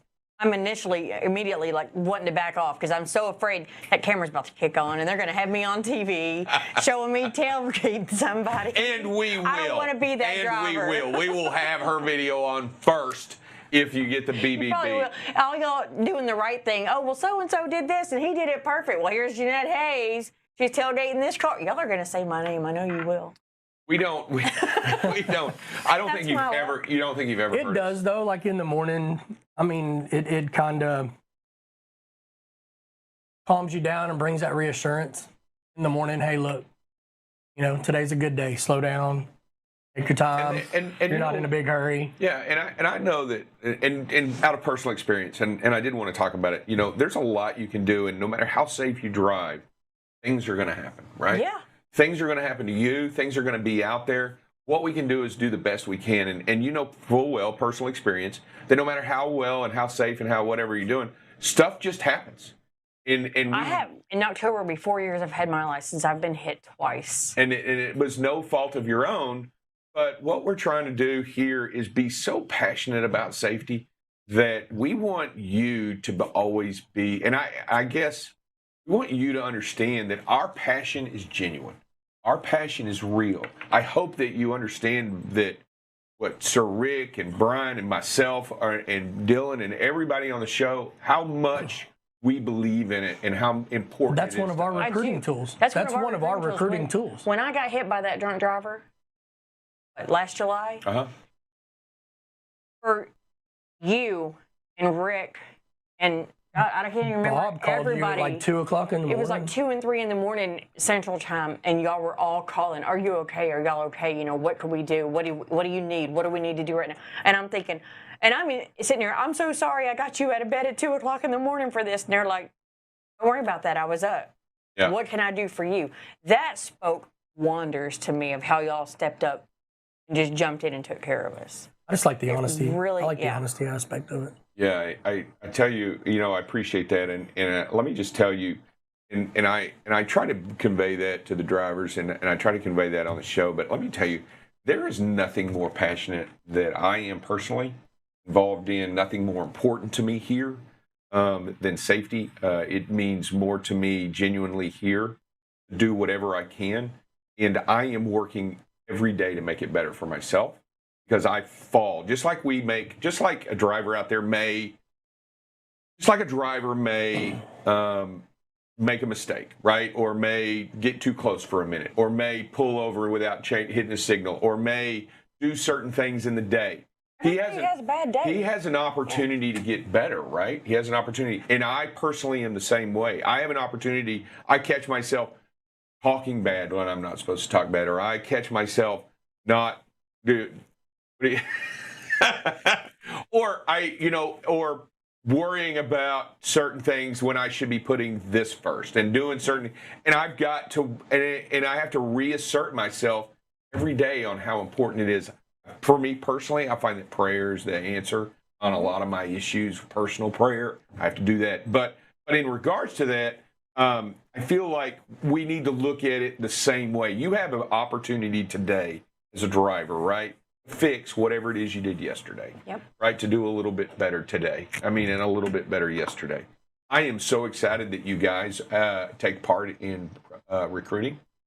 I am excited that y'all take part in the radio show. I am excited that y'all take part in BCB as a whole. It is fantastic to know that, it's family. We talk about family, right? A lot of trucking companies say, oh, we're family-oriented business. I truly believe that, we may yell at each other, right? Just we may get into it, but we'll clear the air. But that's how family works. Yeah, we'll clear. We'll figure it out together, right? And I just want, and I'm glad that y'all are a part of the genuine process, man. I wanted to bring y'all in and say thank you, say we appreciate you, tell you how much we love you guys, and that that everything about what it is y'all do really, really makes it better for all of us here at BCB. That goes both ways. We feel the same about you. I'm not a groupie. But I am very passionate about BCB. Nice. I tell everybody about them. I'm not scared to walk up to another driver, tell them about them. We recruited 3 drivers at one time on the fuel island yesterday.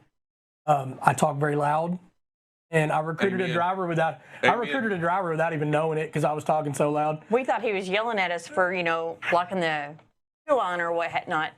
But no, he had a mask on, so he was saying, hey, that sounds pretty good. He's 2 pumps away, and he hears Justin talking to this team. So I turned around, and I was like, well, you want a card? I said, I got a card for you. I said, we can talk. And I ended up getting his name, so. Nice. My biggest pet peeve here is still maintenance, is drivers not worrying about their tires, drivers not reporting trailers, drivers, if you make a mistake and you blow a tire or you hit something, pick up the phone. Right. Get it fixed. I have never had a problem getting a tire. I've never had a problem getting an oil change. I've never had a problem getting a new refrigerator. I've never had a problem with nothing. You just got to pick up the phone. A closed mouth don't get fed. Get it done. Get it done. Let me know when you're ready for a number. And I'm going to ask. Tires are my worst, dude. I am all about some tires because that Especially in the That summer. goes along with protecting life at all cost. Yeah, I agree with you. But in the same essence, it does take both ways, right? And I think the maintenance team has done a much better job of jumping on problems, assisting drivers, and I think they do a fantastic job of getting out there and communicating back. Like if you say, "Hey, I got a tire," right? I mean, they usually go after it right away. But you got to tell them, right? Exactly. And if you have to drop the trailer and you can't get it, send a 39 I did code. that. Yes. Yeah, just send it in. At least let it be known so they can send somebody out there to get it fixed, so you can save the next driver some time. Yeah, that's my biggest. Yeah, I called Ben. Hey man, I really need to. I don't remember what was going on with that trailer. Brake chamber. Brake chamber. I had a brake chamber that froze up on me, and I was 40 miles from dropping the trailer, and I started hearing it backlash through my valves. And I called him. He said, "Yeah, man, just drop it, and I'll send me a 39 code, and I'll get somebody on it before the next driver comes and gets it." See, and that's working. It was that together. easy. It's that easy. And you know what? You didn't do anything wrong. And I mean, I probably, hopefully, while you're driving hopefully down it gets the road, fixed you and get somebody to where else you're didn't have to going worry and you about see, it. But, oh you know, my, Jeanette's brother works here. Hey, Ricky, good to see you. His very first load, missing mud flaps and a bad tire. Mud flaps, bad tire, and then it kind of box on the back. That box. What was that? That load too? I think, yeah. The first and the second trailer both back to back. It was dangling by the He wires. spent hours in the shop getting them Dangling fixed. Two trailers back to back, very first two loads. Yeah, and I hate that. I hate that for anybody. I hate that for anybody. Not just. And that's just my biggest pet peeve here because it's so easy. Y'all made it so easy. Dispatchers can pay for it. Maintenance can pay for it. You know, even though you're not in head of maintenance no more, we can still call you. Yeah, and I think that's a big deal. Communication. You know, that's the second name in our company, right? Besides being safe, it's communicating, and I think it works both ways. And I think this is part of it. You know, listening to what's going on and trying to affect change. You know, and doing everything that we can to make. We're trying to get new trailers in. We are trying to get new trailers. Trailers are hard to come by. Oh yeah, them Dallas Miller trailers are. Oh my God, I'm telling you. We have some dinosaurs now. No, we do have some dinosaurs, but I'm telling you, it's hard to get. You didn't even get parts or anything. So anyway, I just wanted to bring y'all in, have a conversation, kind of get everybody to know who you are, what it is you're running. Truck number 7060. Yeah, 7060. If you see their truck out there, bump elbows with one of them that's out there at the fuel island, or you can just hear Justin screaming at somebody trying to recruit in the fuel island. I got the prettiest truck in the fleet, so you can't miss it. You can't miss it. Great job. My wife wants a new one, Rick, so... No chickens, no new truck. You didn't put chicken lights on them. Yeah. Keep in mind. She is highly disappointed there's no chicken lights on the new truck. You gave us a brush guard and you took We hadn't seen a pink one yet either, so no chicken lights. I saw a pink Volvo yesterday. But you did not see our pink Volvo. But you know what? If that's going to be a safer truck, then it is what it is. Hey, thanks, guys. Thanks for what you do. We love you. We appreciate you. Thanks for coming in. Thanks for having us. And y'all are awesome. With that, hey, everybody, I want to say a quick prayer and we'll get out of here. Heavenly Father, we gather before you today to say thank you in all things. We ask for your grace today. We ask for your help and we ask for your forgiveness. Father, give us the strength and the courage to go out and be a blessing upon somebody today. Watch out for them, keep them safe, and make them a big part of what happens today in the world in any way and whatever we can do to do that. Father, thank you so much for everything. With that, say thank you. In your name we pray. Amen. Amen. All right. Hey, thanks, guys. Appreciate y'all.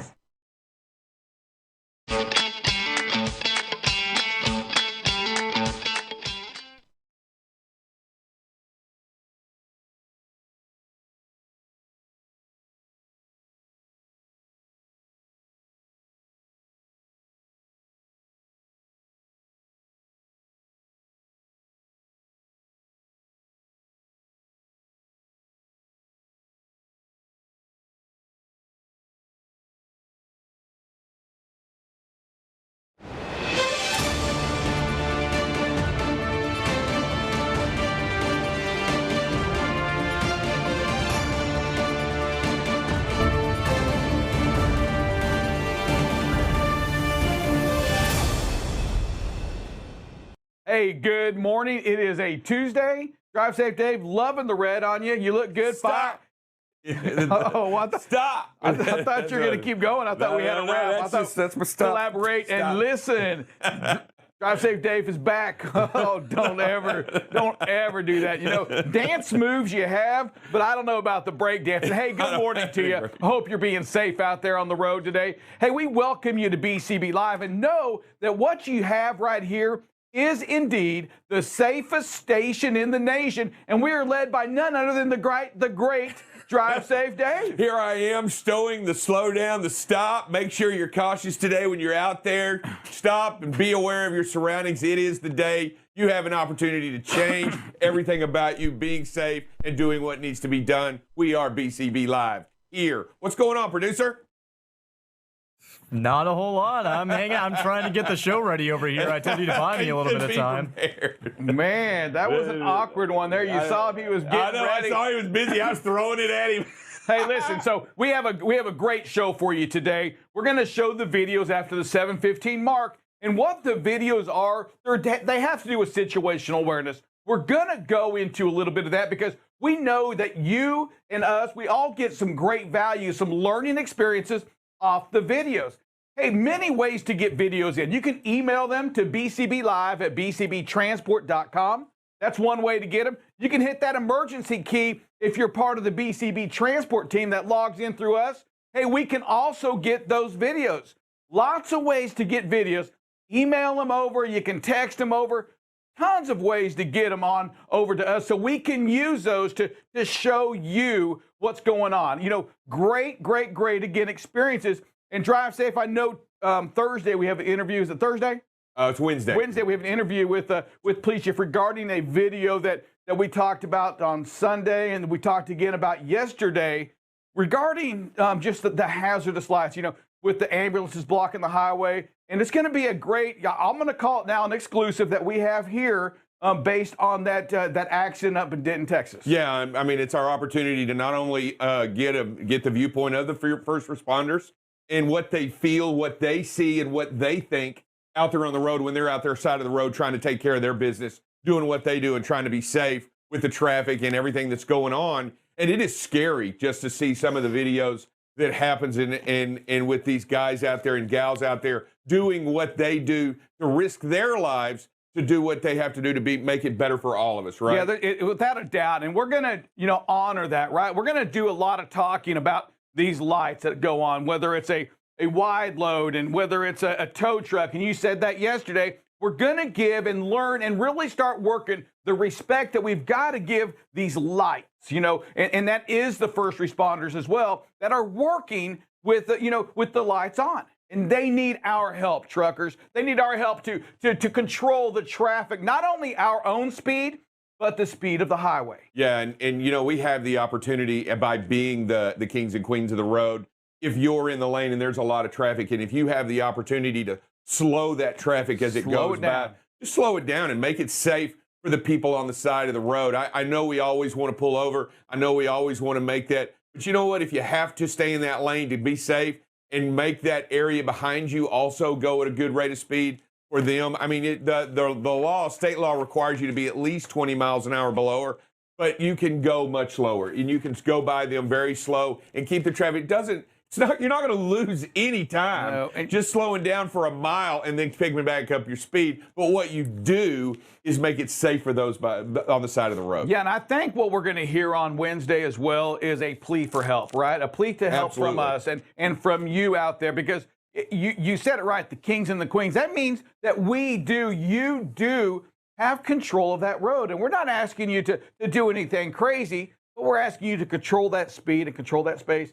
And drive safe, respect the lights. Yeah, and it's all lights and all emergency vehicles out there. Those people out there, whether it be ambulances, fire trucks, police officers, whether it be tow trucks, whether it be even something so simple as a ground crew, construction crew, or even the guys out there and the gals out there running, escort, right, with the emergency lights. Pay attention to the lights out there. They're there for a reason. They're there to get your attention, and they want you to react accordingly around them, near them, and by them, so that you can also communicate that information to the people around you as well. Yes, sir. Hey, U.S. Post Office is going with a little bit of a price hike in the first class, and also going to drive safe. Check this out. We talked about it yesterday. Going to extend the delivery. So right now, their metrics, I guess, to say is 1 to 3 days for a first class letter. It's going to push to a 3 to 5 days.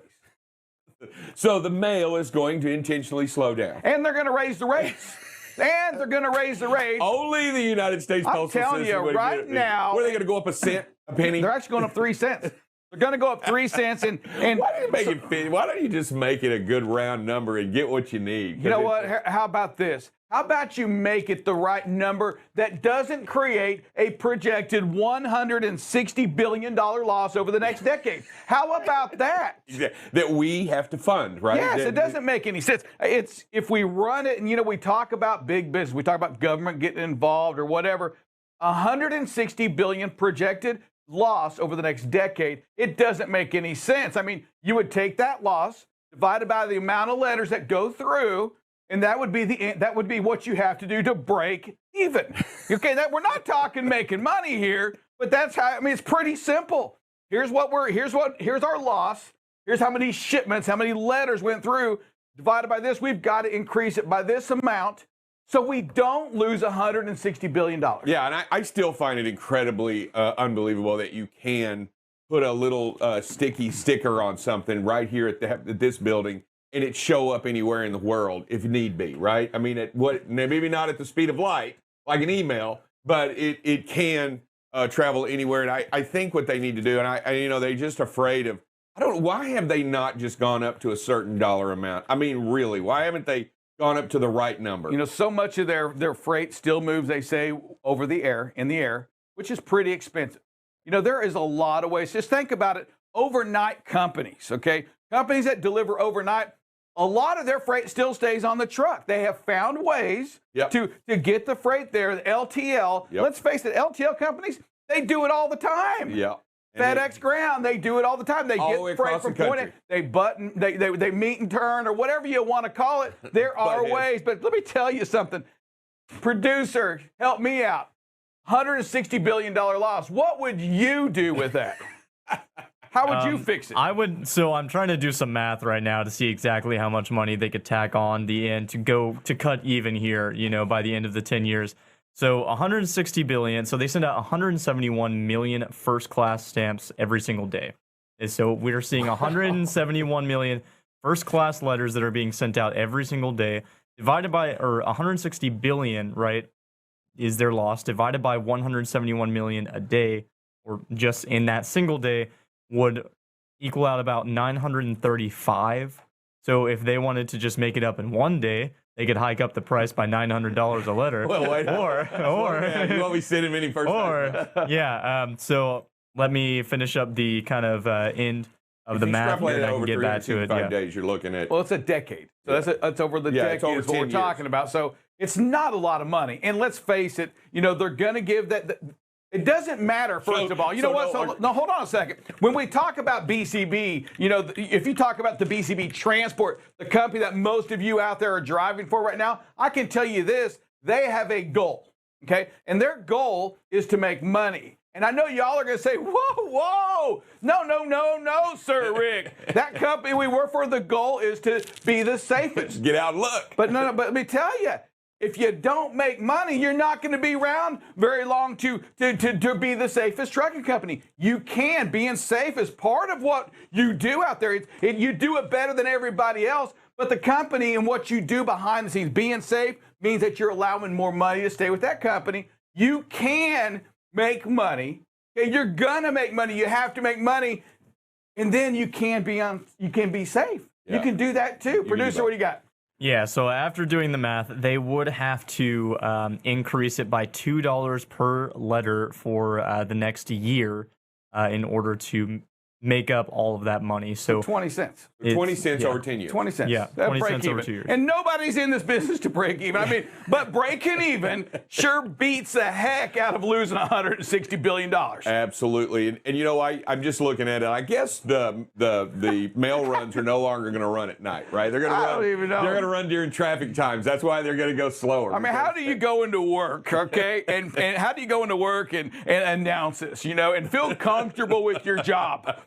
Feel comfortable with your job. You know what, guys? Hey, we're going to lose $160 billion over the next 10 years. How do you go in there and keep your job? So, it doesn't matter. Yeah, so we're going to lose 16 this year. We're going to lose 16 this year. Just so you know, this year we're projected to lose 16.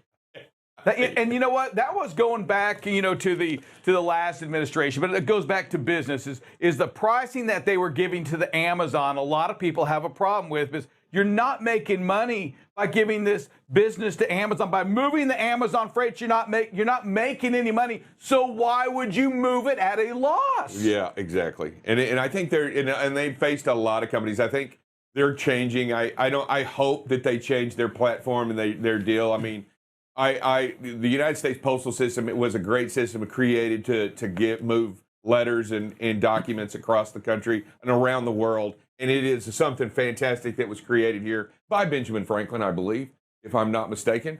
But I'll tell you that we have to save it. I mean, you got to find a better way to do what we already do. I got to get, when we start talking 160, when we start talking billions of dollar loss, I need to get my heart right, my soul right now. And maybe that's just singing London Bridge, right? London Bridge is falling down. Actually, falling down. Did you see London Bridge? Yeah, it's locked up. It's stuck. Yeah, and you know what? And they say, well, there's a mechanism malfunction. I believe that mechanism is quite old. They probably need to work on that, update that. Well, to be completely fair, they actually repaired it in 2006 because the mechanism, again, became stuck 4 times that previous year. So the malfunctions have been less frequent since then. Is there any pre-chips going on there, producer? I mean, come on now. Is that bridge moving a little slower than normal? Did you see it was going a little slower? And did it need some WD-40 or something?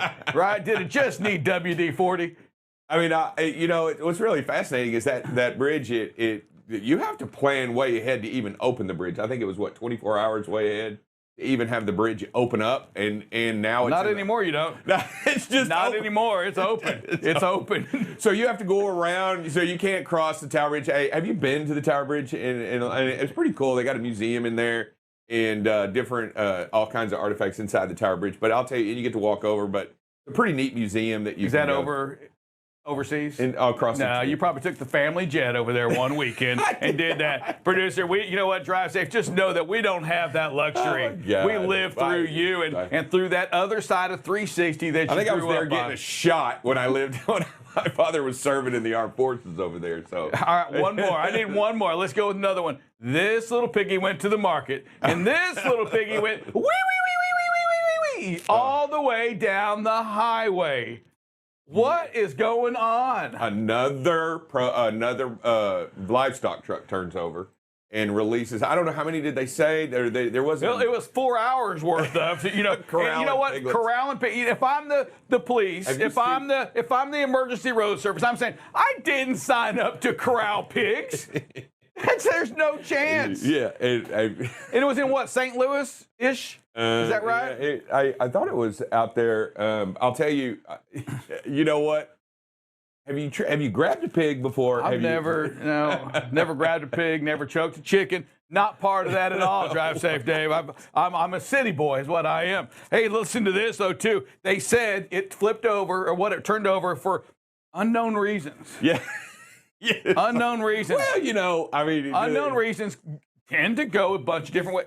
It could be distracted driving. It could be. It may just be unknown. I don't know what that means. I think I found the real reason that it got overturned here. I think they were trying to recreate a little bit of Pigmania from that truck over there. You guys ever played Pigmania? Nobody? Anybody here? You guys never played that? Never even heard of it. That's classic. You guys. My reference is now lost. I used to play it at my grandma's house all the time. Now it's just sitting up here, and it. You know what? That's okay. The reference is lost. This is the first time, actually, that I can say that I know an old reference that you guys don't know. So now what? You're the old wise one. You know what? I'm just a good-looking guy that's out here. Of Pigmania. I don't think I've ever heard of Pigmania. But I'm sorry that you had to look like that. And see exactly how long Hasbro has had that out. I mean, I'm just curious. Hey, how about a little freight review, folks?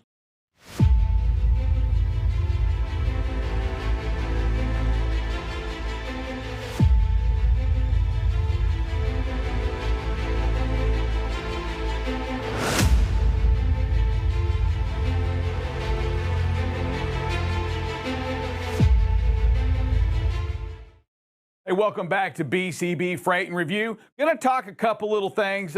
First, we're going to talk, obviously, freight, right? Because we all care and have a big desire to know how much freight is moving, or are we starting to shun or not ship out as much freight? Here we go, folks. We had a huge jump yesterday, about a 1.23% increase as we jumped up 190 shipments a day and hit that 15,699. Call it 15,700. The rejections of the freight, hey, it kind of stayed steady at 21.15%. So a lot of freight moving. Rejections continue to stay on that lower side. But we know this because we've talked about it, is that rates have gone up to the contracted carriers. So there's just a lot less freight being rejected. But when it gets rejected, the pricing still stays high. Hey, I do want us to also take a look at this right now. As we look at the turnover going on in this country right now, there's some trends here I think we want to take a look at. We look at this is a 3-month trend right now. We look at this blue right here at 71.41. The blue we see right here, hey, back in the end of May, we're at about 64, almost 65% turnover. Well, today, going back to the middle of June-ish, we're up to about 71% on turnover on the company side, okay? 71% turnover on the company side. We look at those dry vans, the owner-operators in the dry vans, the turnover on that group, the independent contractors, is up to 67%. Again, back at the end of May, we were at the low, really at about 59, 58%. So turnover is moving right now. And that means that you, the drivers, are looking for that company. You're looking for that company to maybe keep you busy. Maybe that spot market side that you lived on isn't as strong as it once was, because the companies such as, these larger companies tend to take more freight. And that's what we're seeing right now with less rejections. That means the big boys, these big companies, are taking more freight, less freight on that spot market. Owner operators find a home. Company drivers find a home that values both of you on safety. Okay? The freight's there, the rates are there. Stick to a company that places the value on safety. Hi, and welcome to another round of Rapid Fire. Today we've got Big Blue. You ready? Wearing blue. See, it's There we perfect. Okay, what's your hidden talent?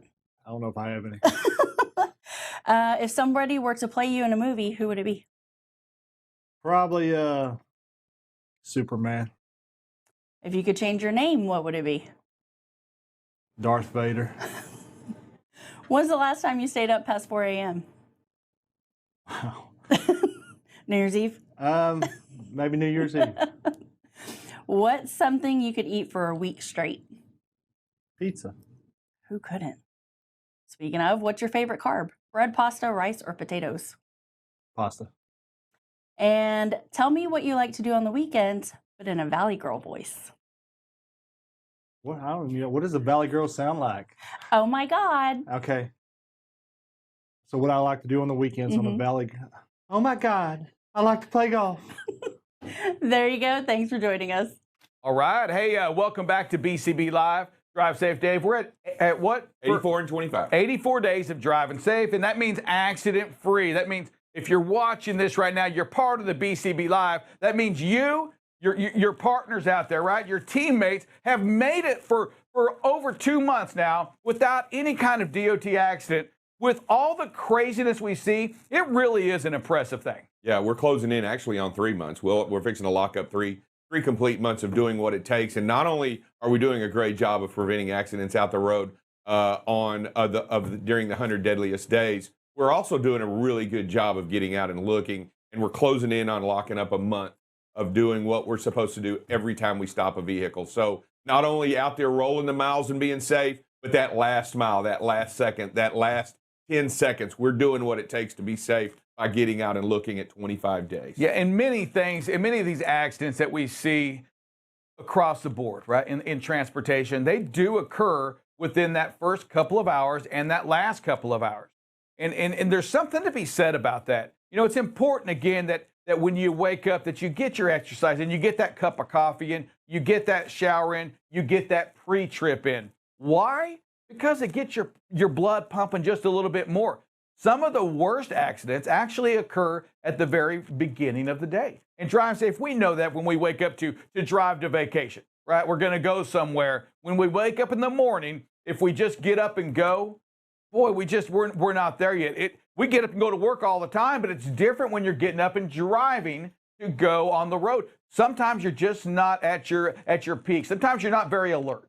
Yeah, and I think it has a lot to do with that moment of focus, right? You're trying to get that focus in, and when you first get up and you're groggy, and then you're starting to go through all the other things going on in what we call life, right? We've got home, we've got people, you got to call the wife, or you got to find out information, or things start to happen that occur that kind of take away from your ability to stay focused in the morning. And I truly like the idea of getting up, walking around, doing the pre-trip, taking a cup of coffee, doing your good search of locating something wrong. I mean, be critical of yourself and be critical of the equipment. Do that good job of going out there and making sure that you can find what needs to be found. You want to make sure that your equipment today is the safest out there on the road. And to do that, that takes some alertness too, right? That takes a flashlight. That takes do it the same way every time. We've heard many drivers talk about doing it exactly the same way every time. And you have an opportunity to get out, get alert, wake up, and be ready for the day out there on the road. As we get ready for Buckle Up Bob and Dale,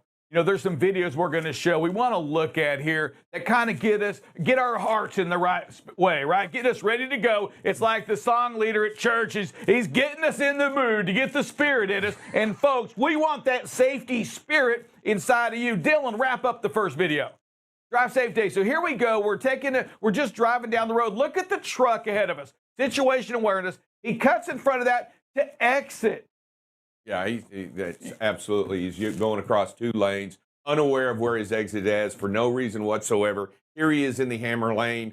All of a sudden, he realizes he needs to be over, and he slides over and exits like that. That is not the way to do it. Newsflash. Take the next exit. Absolutely. Producer, what do? Take the next exit. Take the next exit. Here we go. Situational awareness. I'm coming up on a red light. Lots of stuff. I stop. I'm just doing my part. Nothing real crazy here, except for now you're wondering, is that a red light or is that a yellow light? It's a red light. Can I go ahead and run it now? Listen, if you're in that habit of running yellow lights, you may just run that light right there because it's been yellow for a long time, what appears to be. It's to the left and on top, so it's definitely red, so be careful. That wouldn't work in court. And listen, again, we see lights and we want to slow down. We talk about the emergency lights. Drive Safe Dave, these lights, these signal lights, they mean something as well. Yeah, you've got all kinds of signal lights out there to pay attention to, whether they be caution, whether they be train tracks, whether they be traffic signal lights or whatever. These lights are out there to not only capture your attention, but to let you know what's going on. Producer, look at over here, though, real quick. I have yellow on. He's got red on. How can that look the same in that picture? I mean, it looked, it's not even close. Were they both yellow lights? That's to be questioned right there. Oh, it might Situational awareness. What else we got, producer? Oh, lights. Drive Safe. You've been talking about it. We have lights up ahead. What do? First thing we need to do is we need to slow down and move over. Look at this right here. We cease this. Whoever sent this in, hey, we thank you for this. We got a fire going on up there. Oh, yeah. But we slow down. We see the lights either side of the road. First thing we do is we've got to slow down. You know what? What's really great, I know you can barely see it in the video, but you can see that our truck hazard came on quick. He's communicating to the other vehicles behind him that there's an issue.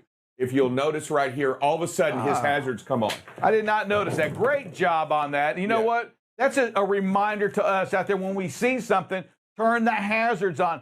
Drive safe. I did that in my car coming back from Alabama. There was a situation. I turned my hazards on from listening to the show. If you're out there right now, I know you all know this, but these are just good habits to be in, especially night, day. It really doesn't matter, I guess, right? Yeah, and the great thing, and it is a blinking light, and it does offer a little bit more of communication. Hey, there is a problem up ahead, or hey, look at what I'm doing. I'm slowing down, right? So that's what it is. And you know what? That blinking light, those disco lights, when you see them out there on the road and you see those disco lights running, you need to make sure that you're slowing down. You need to make sure that you're prepared for this kind of situation that we see going on right here. What we don't want to be is unaffected or unaware of what's happening out there on the road. Yeah, hey, great job. Flip another one over, producer. All right, here we go right here. Look at this. Look at this. Look at this. Look at this. We're going under the bridge. And something happened. Did that truck hit the top of the bridge?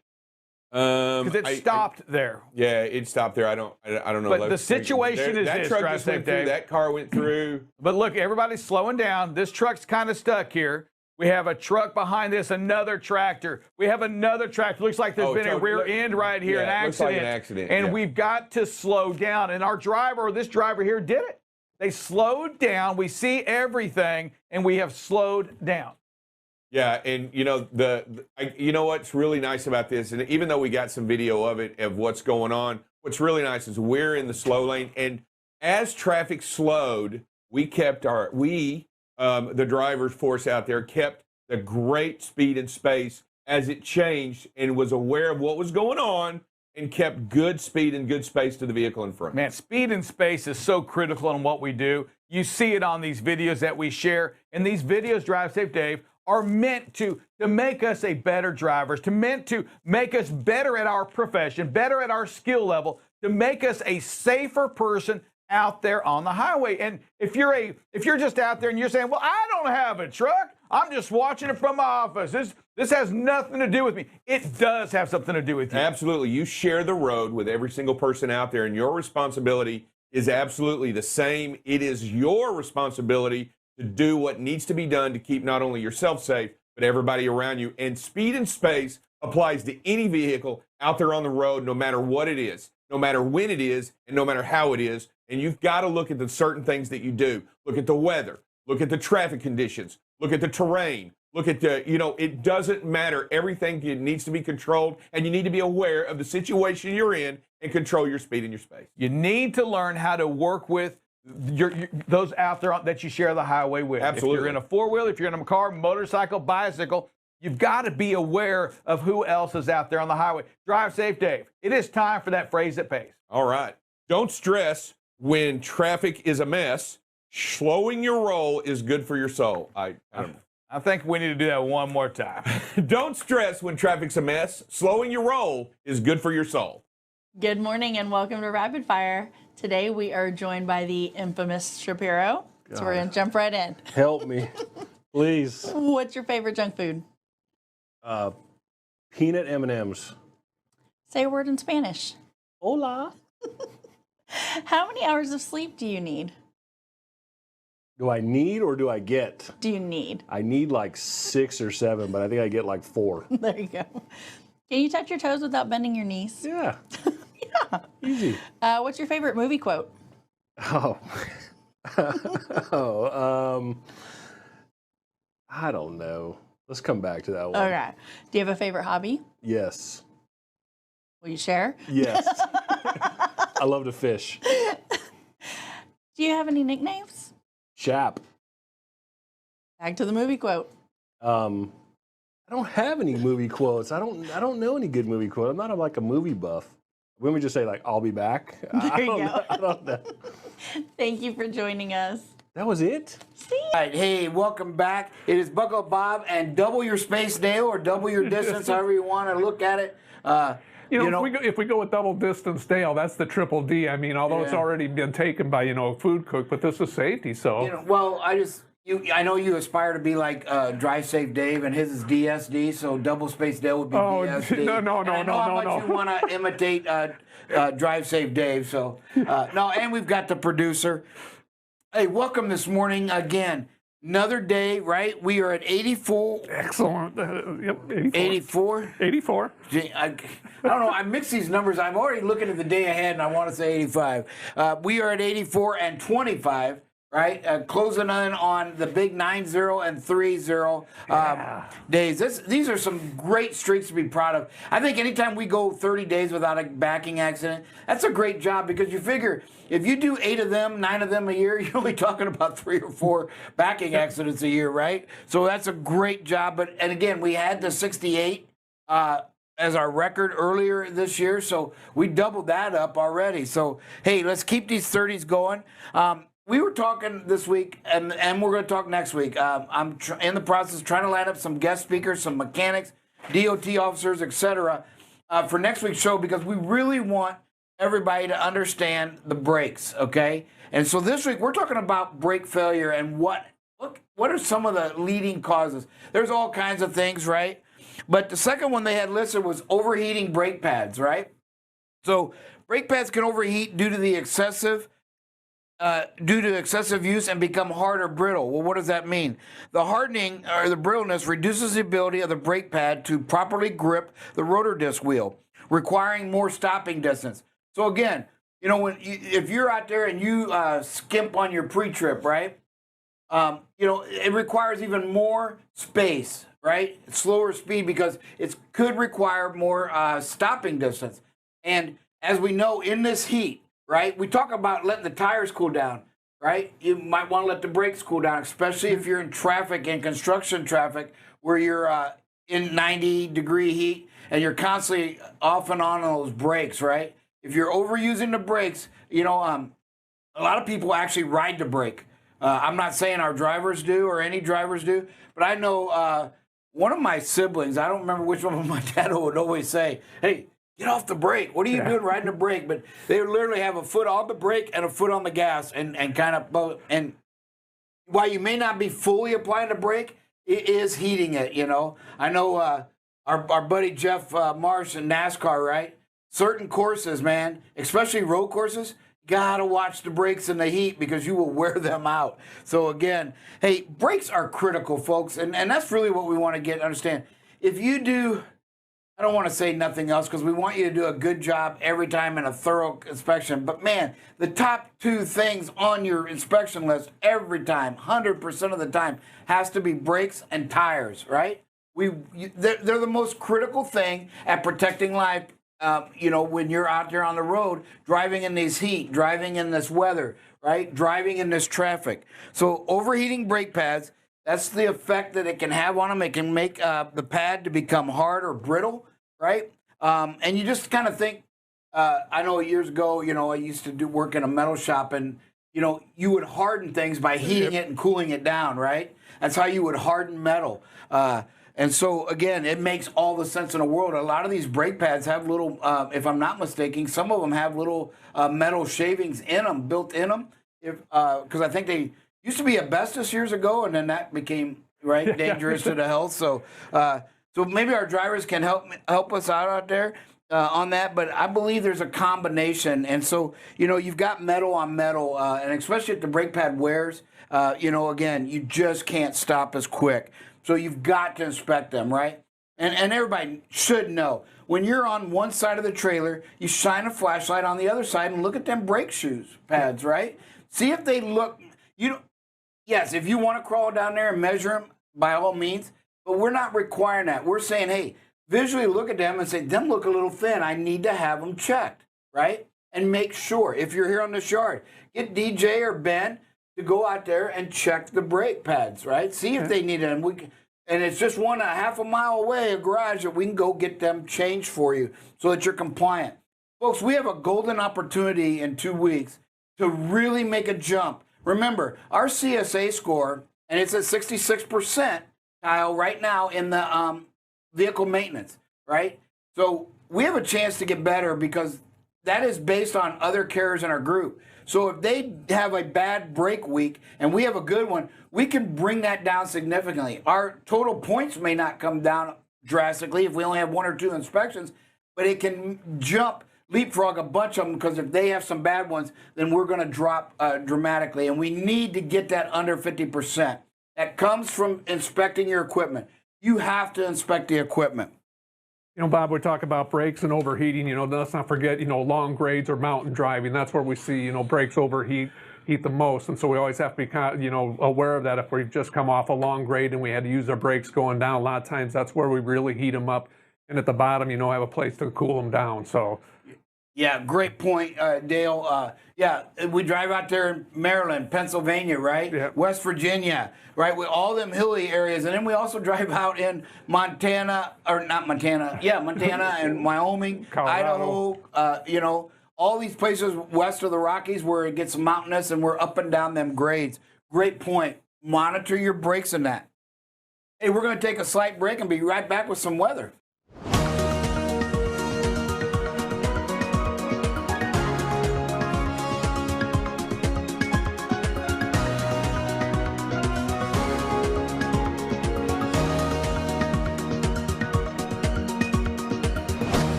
Hey, welcome back, everybody. Again, it's hot. Everything's heating up. We have a few little scattered storms you can see up here in Cleveland area, north of Columbus, in Ohio, some out in Kansas City, some scattered storms. West Virginia looks like you're getting some. West Virginia, just south of that Pittsburgh area, I believe. Or I'm sorry, I thought Pittsburgh was up here. Northeast of the Pittsburgh area. Man, oh man. Got to get my geography down today. And then we have some out here just south of Phoenix, as you can see as well. So the scattered storm is the way we're starting our day. Our forecast, you can see up there, potential in that St. Paul, Minnesota area for some very strong storms. As our afternoon heats up, you can see the chances for rain also. The entire, as we said yesterday, they're still forecasting basically the entire eastern part of the country, east of the Mississippi. Could see some scattered storms throughout. And then again, across New Mexico, Arizona, and Southern California. As the evening goes, let's see if any fire up in the evening. It shrinks everywhere, but right there in the heart, right? The Minnesota, Wisconsin, Iowa, Illinois. Could see some very strong overnight storms. So if you're in them areas, our Iowa fleet up there driving back and across Iowa, hey, this evening, you've got to have a plan for shelter. These storms could produce some hail and some strong wind gusts, and hopefully no tornadoes, but you never know. And then again, there, as you can see, 6 a.m. in the morning, still, it actually gets worse. It shrinks a little bit from states, but it covers the same areas in Iowa, and then into the Quad Cities here in Illinois. You got Quincy, right, Davenport, all them areas right up there that you could see some really strong and powerful storms. And then again out here in Phoenix. So that's tomorrow morning as we wake up. Our wind gusts, you can see tomorrow morning, expecting some strong winds out in that leading edge of that storm in Illinois there. So be ready. Again, hey, get with your DM, get a plan. If you shut down and you wake up and it's storming and the winds are gusting, don't move, right? Stay put. You're in a safe area, then we don't want you moving. This afternoon, up there in Montana, as we said, North Dakota, parts of Wyoming, see some wind. The Ohio Valley should see some mid to upper 20 wind gusts as we go through the day. Oklahoma in the low 30s. So again, nothing we can't manage, but folks, it requires you to slow down, okay? You need to be that 10 miles under the posted limit. If you're lighter, maybe even more, depending on the gust. Remember, these are forecasts. Doesn't mean it can't go stronger. Currently, you can see we got some 18 winds out in Colorado, in the teens, mid-teens in Oklahoma and Texas, and then up there in, as we said, we got some 20s and 18s up in Montana as well. So again, this is going to get worse as the day. This is current winds, by the way. So, hey, watch the winds, slow it down, right? You got to slow down. You got to know your situational awareness. Am I light, right? Am I going around curves? Am I going up and down hills, right? Am I downwind, upwind? You've got to slow down and manage your speed.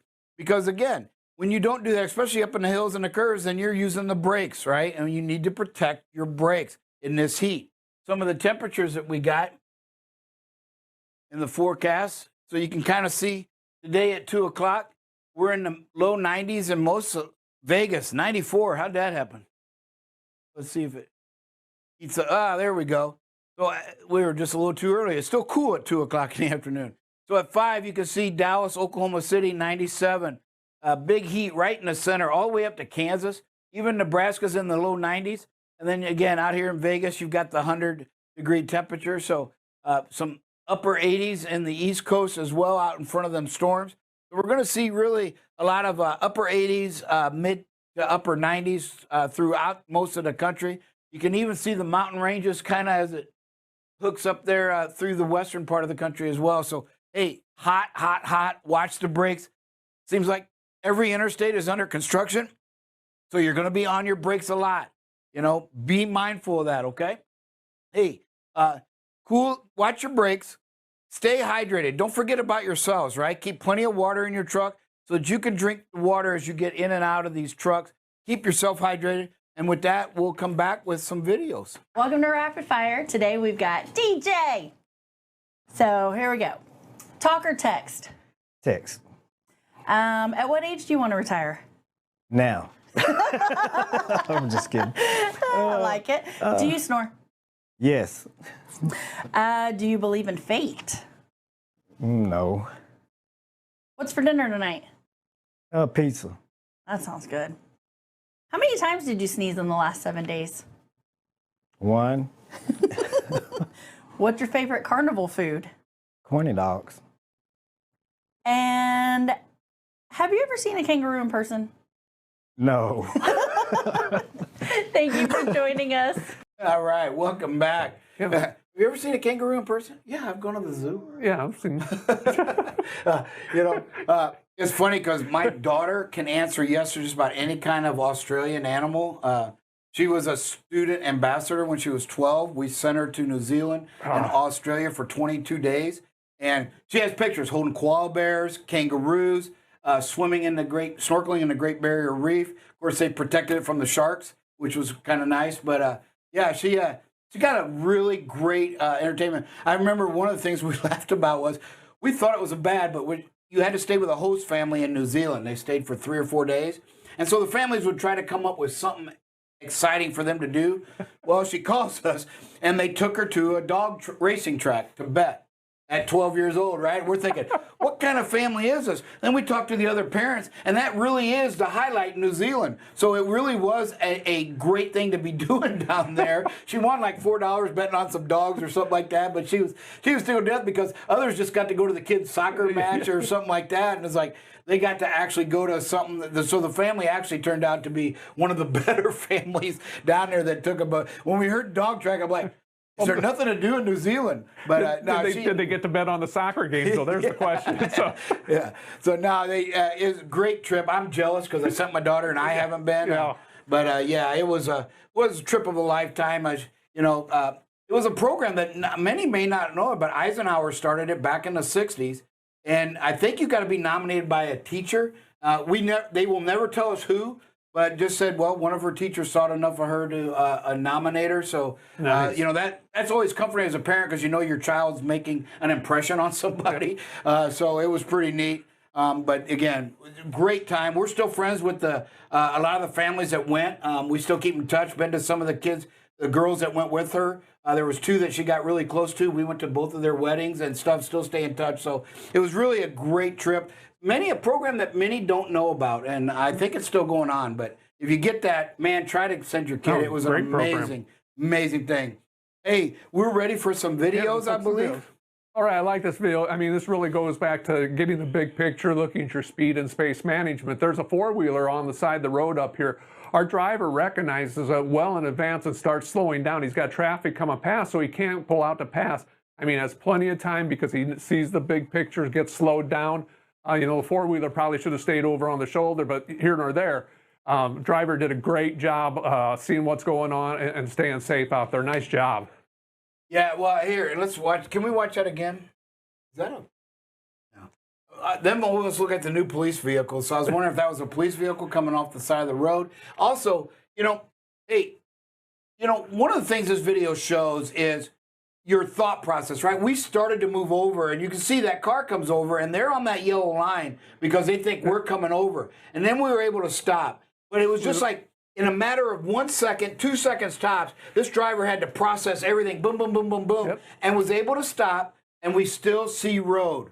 Great job. So again, you can see what our drivers, over the years, when we first started this, the first thought process was change lanes. And that's still a little bit prevalent here, but you can see the transition that we're making in our thought process where while it was, oh, I can't, and I got to be able to stop too. And stopping has to be the first thought. And as you can see, we were able to do so. Great job. Yep. Nice job. This one here, another just great job. Our driver gets passed right away. That speed limit sign is, I believe, a 65, and we're running 60 when we go past it. For the next 30 seconds, I can look at the metrics, and for the next 30 seconds after this video, we're still well under 65. We're running 57s to 60. So, our drivers are taking that serious. Get 5, miles underneath the speed limit, especially in a construction zone. So just an excellent job by the driver managing their speed, being aware of what the speed limit is, being in a construction zone, and taking it down a little bit. Yeah, and terrific point there, too. We hear drivers say, and say, well, if I'm going up a hill, then it takes forever to get back. That's just a feeling that it takes forever. This driver was able to stay 5 miles under for 30 seconds.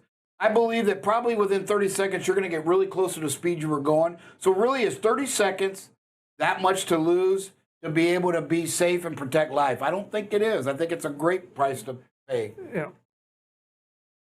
This one here is kind of, I put this one, I looked at it the first time, and I got to thinking about it, and I go, we're kind of racing to get that green light. We always talk about stale green light and slowing down for it. If we come off that road onto the on-ramp at a pretty good clip, and we're actually gaining speed up to it, and then we get up to the green light, we've got a hard brake so we can make it. Guys, take your time. If the light changes, stop. Have time to stop and go through it. Like Bob just said, that minute, 2 minutes that we have to wait for that light isn't going to make the difference in your day over the big picture. So let's not race to the green lights. Let's be prepared to stop for them, because here's one where we're really gaining speed all the way up to it, and then a hard brake, left turn. Yeah, situational awareness. And, I've used this term before, and drivers will argue, but I don't know how. Maybe they just don't understand. But, I had to convince myself. This was a hard lesson to learn. But you can say with your words, right, that you're trying to be safe and that you're protecting life in every cause, right? But if you speed up at a light, right, your actions are saying, no, I'm not, right? Now, we know what happens is we confuse with wanting to hurt somebody or get in an accident as with trying everything we can not to. And so, when you say, yeah, I'm all about protecting life, I'm all about safety, I'm all about this, well, when we show the knowledge and the statistics and the videos of people running red lights, intersections being the most dangerous, right? And we're picking up speed so that we don't get caught by a light, then our actions fly totally 180 degrees in the face of what we're saying about safety, right? Now, if you can't admit that to yourself, that's okay. We're going to work on that, but you really need to be honest with yourself and say, hey, if I'm speeding up in an intersection, then I honestly can't say that I'm all about 100% about safety. I can say I'm about safety, but I'm not all in, and that's really what you want to get to. If we're picking up speed or now, if we were slowing down and it slowed down 15 or 20, the light stays green, we go through, make a nice safe turn, nothing wrong with that. But if we're speeding up, then that's telling us in our head that we don't want to get caught versus being safe first. Here's another video of just some great situational awareness, speed and space management. We're coming up on this car. Look, we have no outlet. So, that space in front of us, because of the guardrails, we have no outlet other than the space in front of us. So speed and space management in that case is paramount. Driver did a great job, saw the car was slowing down and going to make a turn. And so our driver starts slowing down in plenty of time, doesn't even get close to him. So just another example of, us talking about safety and drivers really following through on it. Yeah, 2-lane highways, these rural highways, a great job by this driver. Oh, here's a right turn on red, and it doesn't go well. Although it's legal, my advice is do not make right turns on red. Okay, driver started going through, definitely, he'd been stopped at the turn. He's going to start making the right turn, and then the light changes for the other traffic, and this guy in the blue truck, comes right up on top of us, and there's nowhere to go. Hey, and this is the one we've told everybody, if I'm not mistaken, this is the one we've told everybody, this is coming into the terminal here. If I'm not mistaken, this is Heritage Parkway, and we have sent message after message not to make this right turn, to go straight and come around, because you can see, and then the right turn lane isn't there. You can see the cones, right? It's under construction. So we can't make the gradual, and then we're going to compound it by making it on a red light too. This is unsafe. All right. Hey, great videos. Folks, as you can see, we still got some work to do, right? And again, it's never ending. No. If we didn't have any work to do, double distance Dale. Boy, double space Dale just seems to flow better. I don't know what. And and Bucko Bob, we wouldn't have anything to do, right? Our jobs exist because people don't want to just take it on themselves. Every rule that we hate in society is because somebody has been misabusing or taking advantage of some things and being unsafe, and it's for the betterment of all. And that's what we're doing here at BCB. Who we got, producer? Yeah, we got Jeff Marsh here. What do you got for us? Hey, everybody. So I got a couple of things.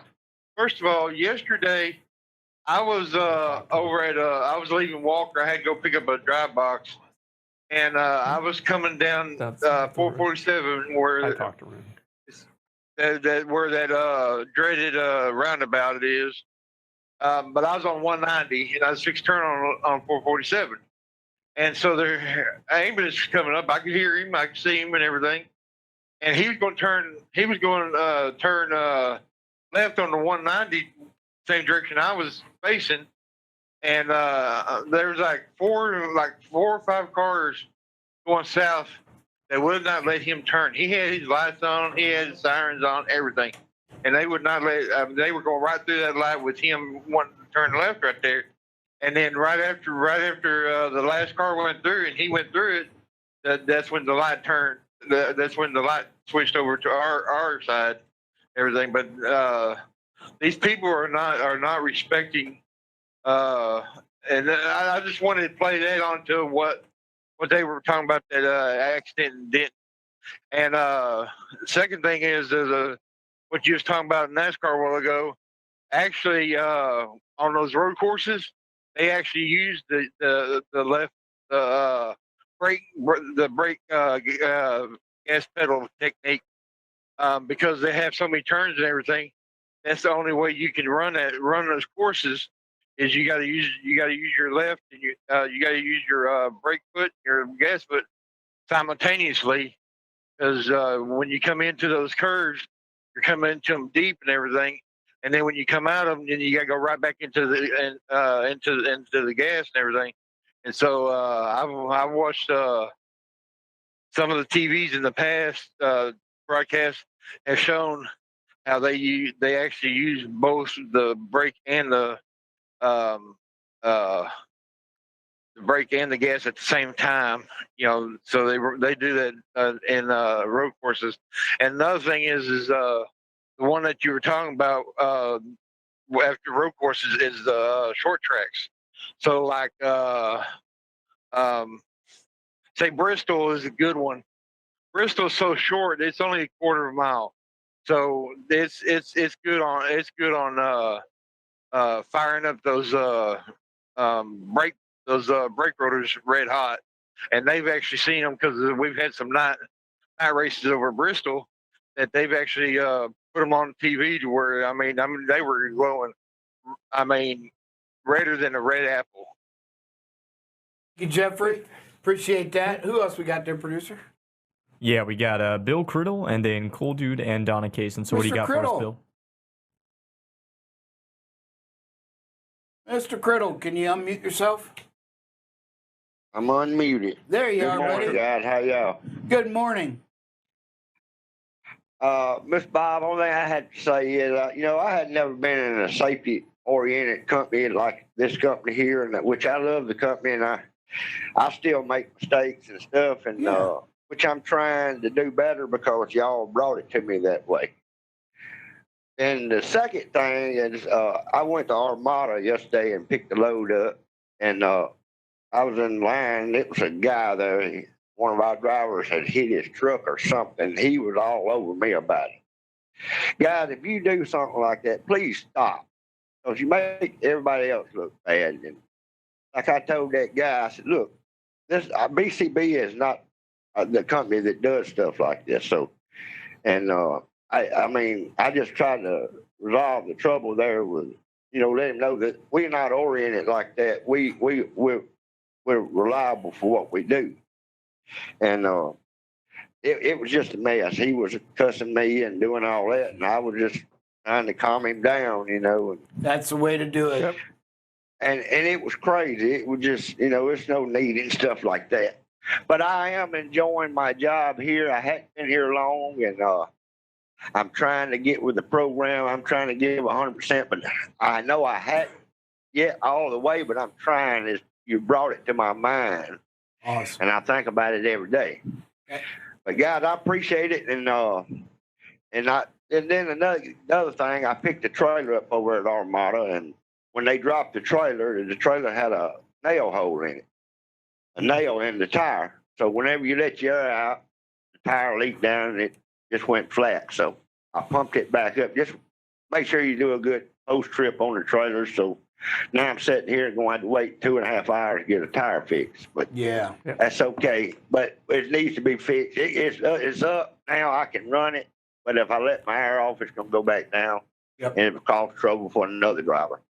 Yeah, so I just get it fixed and go on. Right. Not only that, but remember, it's against the rules and our company policy to take any equipment that's not compliant. So even if they DOT did a check on you, they would write that up. Hey, I want to appreciate you for one, being new and being committed to our safety culture. And you said a couple things that really is critical. Hey, this is about growing and getting better. It's not about being critical of our driver. We do make mistakes. We know that. And the purpose is, as we talk about it, we learn what not to do, and it becomes habit. And the other thing you said, when you don't think about it, the show is reminding you. That is the purpose of the show. When people say they don't want to get on and listen, then they're not committed to safety, because it's not that we're telling you anything you don't know. Sometimes there is. But what it is it's getting you focused and refocused each and every day on being safe first.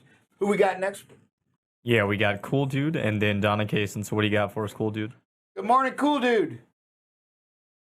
Yeah, me and Bob's done a lot of growing together. Anyways, Bob-tastic. Are you talking personal or belly-wise?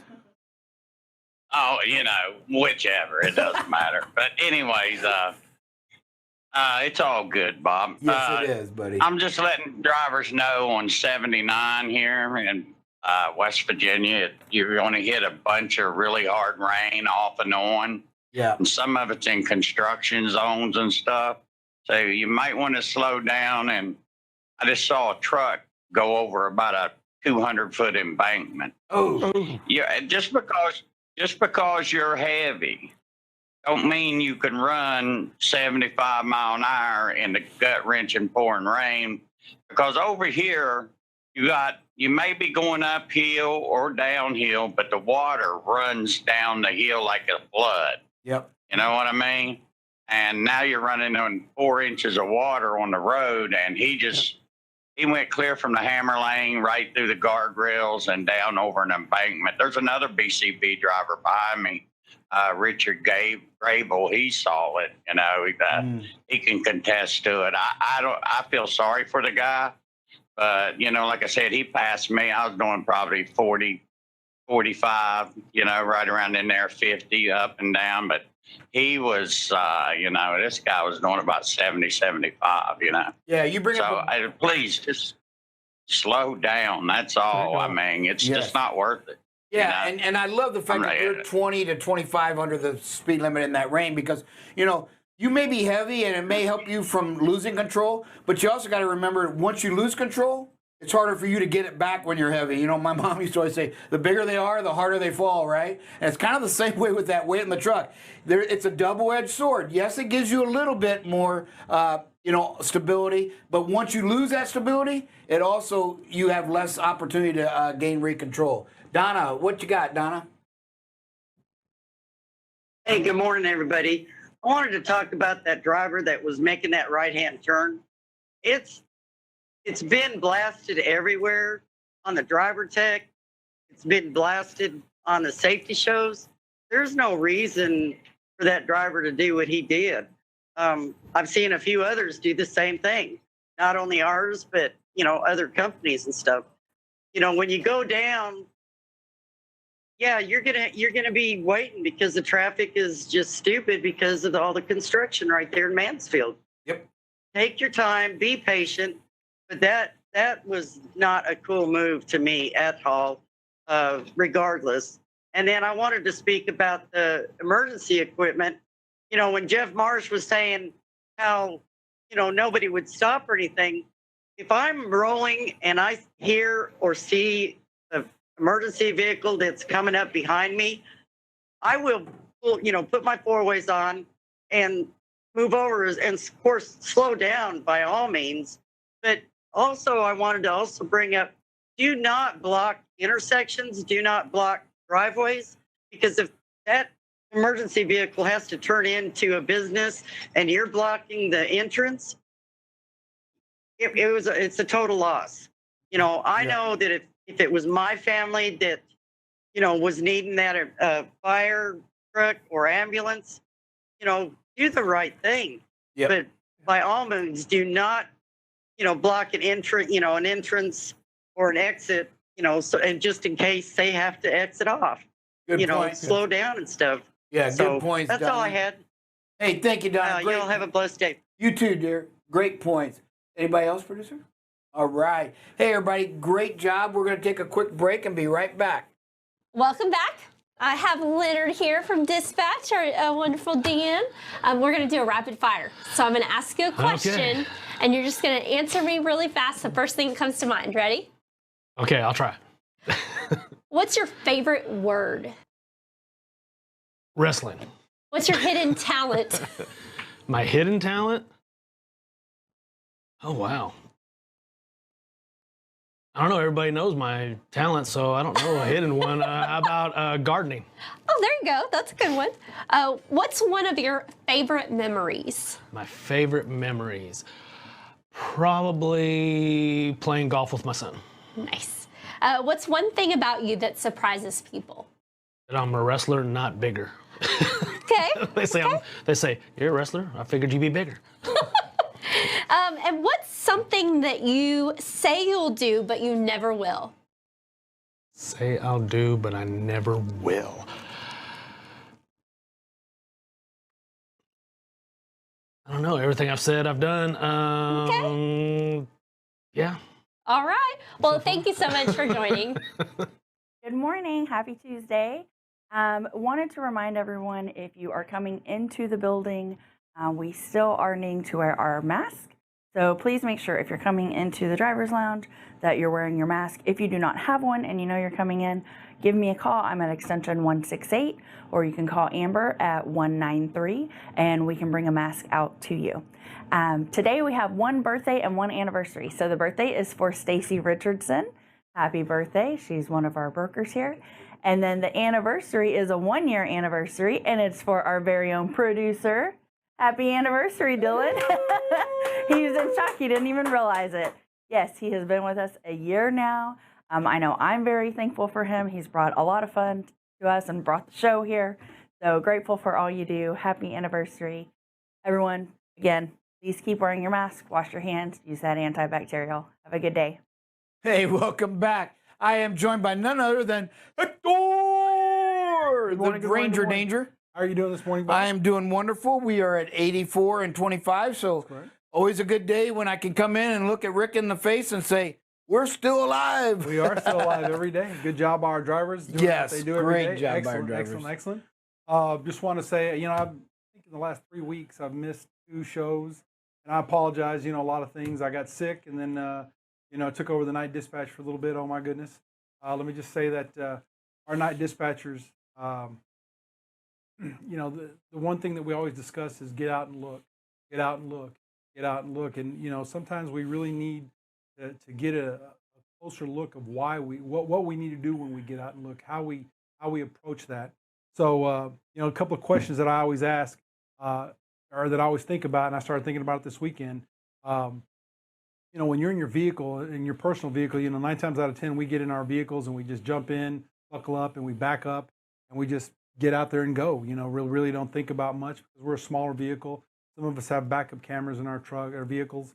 We're just really on the fly, and sometimes we really need to do that because the worst thing you can do is hit a parked vehicle because they don't move. You hit a building, they don't move, and when you really think about it, it's all on you. Because you just didn't take that time to really look at what you were backing into or what was behind you. So a couple of things that I want to discuss, things that you should be asking yourself, questions that you should be thinking about when you're about to back your vehicle up. Number one, do you know all your vehicle's blind spots?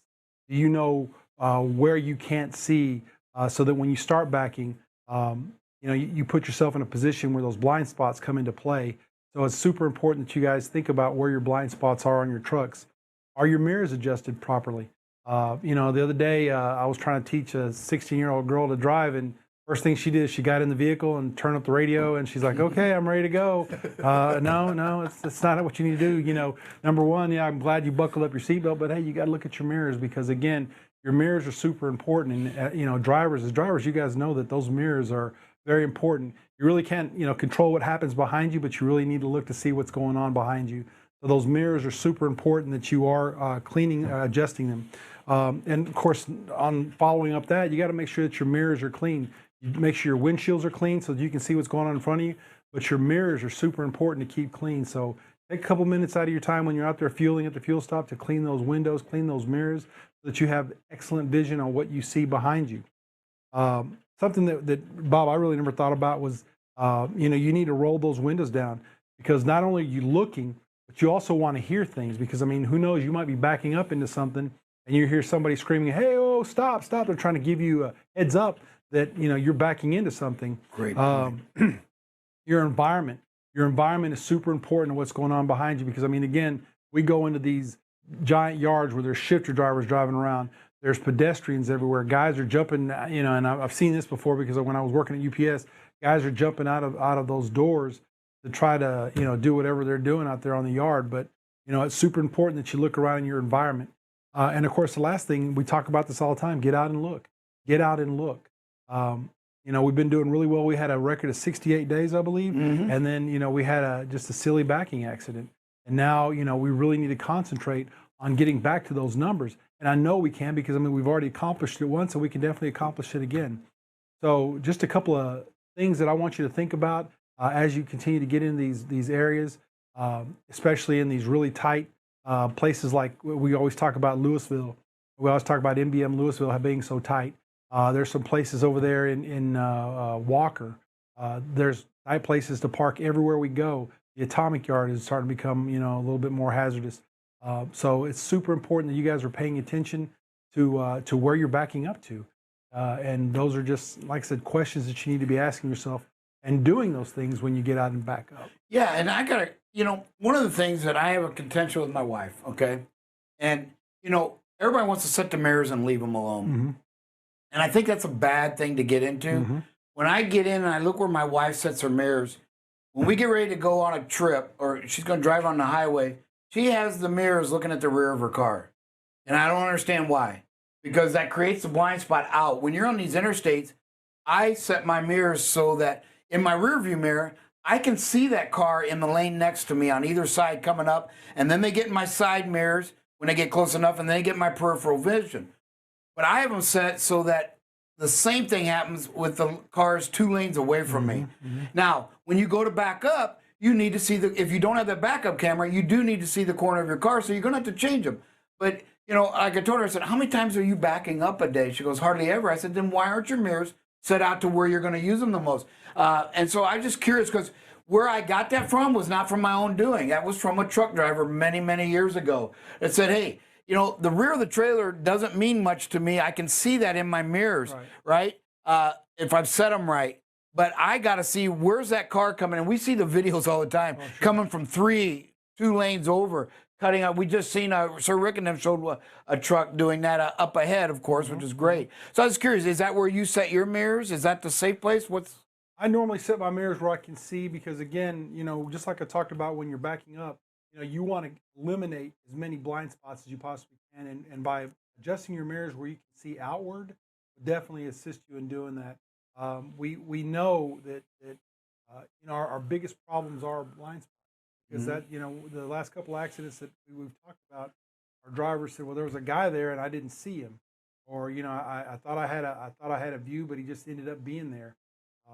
He pulled up in there, because we are just not.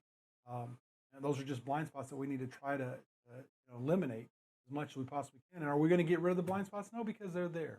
That's part of what we do out there. But again, knowing what our limitations of our vehicles are, knowing what our blind spots, knowing that what our trucks can do, that's super important. Again, you just have to make the right decision on those mirrors and on how you drive your vehicle. Yeah, and technology is coming along where we have I think it's called convex mirrors. I always mix up convex and concave, but it gives you the trucker the wider angle. Right. Really, if you should be able to set your mirrors on the truck where there's only one blind spot, and that's the front right corner. And then a lot of times that's just setting up a little bit in the seat or slowing your speed 5 miles an hour to see if there's a vehicle out there. But quite frankly, you should already know that. Yeah, my mirrors are set where I have 2 visions of them vehicles at all times. When they first come up, they're in my rear and my side mirrors. Then when they lose them out of the rear, I have them in my side and my peripheral. And then once I lose them out of the sides, I can see them. Sure. So you should always have that two points of, if you can. In the truck, you can do it on 6 points. There's 1 point that's blind. All right. Hey, go ahead. I will say this before I leave. I'll be honest with you. I am super proud of the job that you guys do every day. When I'm out on the road, and I'll tell you, I've gone to Oklahoma a couple of times to lose a lot of money. But the bottom line is, I'm super proud every time I'm driving down the road and I see a BCB truck driving down the road. And you know what? You look at what our trucks are doing. They're going the proper speed. They're keeping the proper distance, and it just makes me proud. And it makes me just swell up to know that you guys are doing the right thing out there on the road every day. And I realize, that there's a lot of ridiculous things going on the highway. Just coming back, I could see people cutting each other off, and it's like a NASCAR race on 35 or whatever. Yeah. And it's insane to see what's going on out there. But I see our drivers, taking that time, and like I said, I saw a couple of us on the road coming down, doing the best job they possibly can to keep everything in front of them, keep that space in front of them, keep themselves slow down, and keep themselves out of danger. And even though the danger is there every day, we're doing an excellent job of keeping that in front of us. So, we're just going to ask you to continue to do the right thing, continue to be smart. You can't ever be wrong doing the right thing. Yeah. And, again, BCB, be safe, communicate, and if you can't be on time, and we get it, you just got to give us a call and let us know what's going on so that we can make that call to the customer or have the CSR call the customer and tell them we're late. Yeah. Hey, great job, everybody. Hector, would you mind closing us out in prayer? I'd love to. Dear Heavenly Father, thank you for another blessed day in your world. Thank you for everything you bestowed upon us, Lord. We just continue to lift our drivers up to you every day that we just think about what they have to do, what they have to go through every day. We lift them up to you, Lord, and we pray that they are doing their best they can and they're glorifying you in all they do. We continue to pray for their families and for you to love them as they're out trying to make a living for their families, and so that they can live comfortably and do what they have to do. Lord, we continue to lift up those that are ill. Larry Graham, several of our family members whose family members have fallen ill. We continue to lift them up to you and pray that you would heal them with your healing hands, Lord, and just love them. Again, Lord, just thank you for the opportunities to be here at BCB. Continue to pray that Rick and Brian, our safety team, and everybody here in the office are doing the best they can so that our drivers can do their job safely and efficiently. Thank you again, Lord, for your Son who gave his life for our sins. In your heavenly name we pray, amen. Amen. Thanks, everybody. We will talk with everybody later this afternoon.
and I ended up getting his name. So my biggest pet peeve here is still maintenance.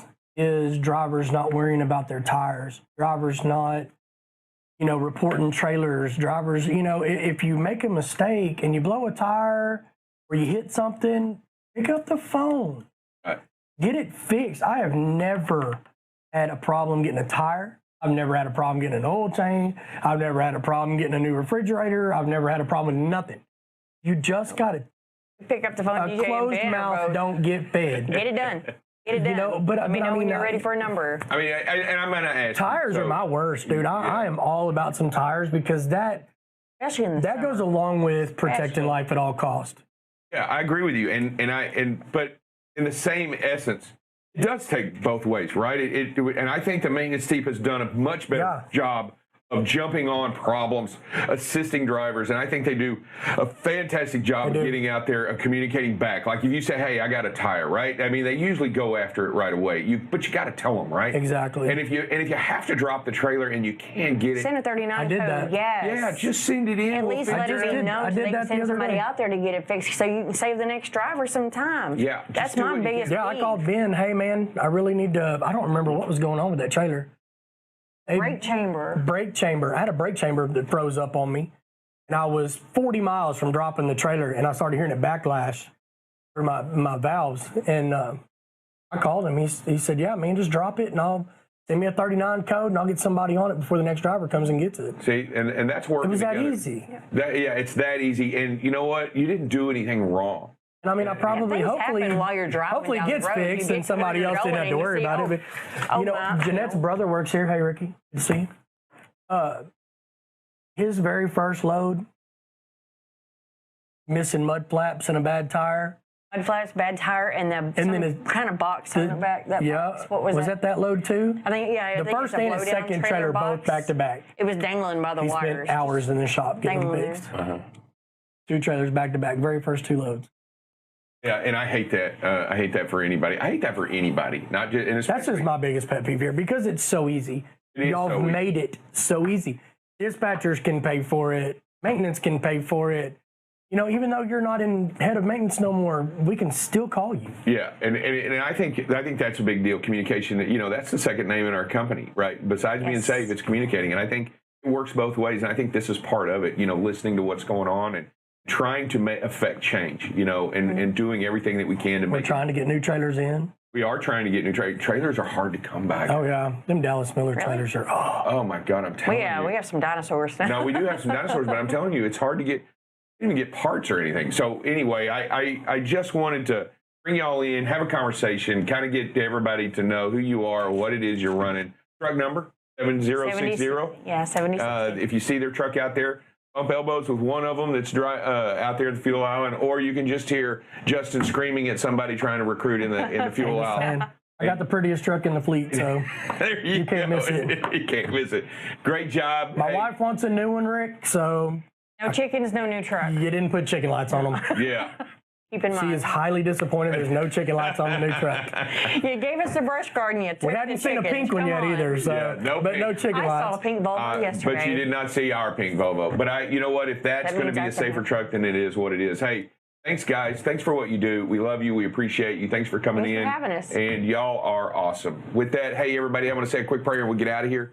Heavenly Father, we gather before you today to say thank you in all things. We ask for your grace today. We ask for your help and we ask for your forgiveness. Father, give us the strength and the courage to go out and be a blessing upon somebody today. Watch out for them and keep them safe and make them a big part of what happens today in the world in any way and whatever we can do to do that. Father, thank you so much for everything. With that, say thank you. In your name we pray. Amen. Amen. All right. Hey, thanks, guys. Appreciate y'all.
this whole time. It wasn't until now. This was the very first time that they were told, hey, you've been exposed, so you have to quarantine at home. And then so we waited a couple days, and when they had developed a cough, I went and got them tested, and sure enough, it was positive. Were had things been getting prior to that? No. Anybody has gotten in that class. And they'd been in the same class with the same kids for a year and a half. Anyways, whatever. Okay. I gotta think of, no, they're good now, but it was scary there for a couple of minutes.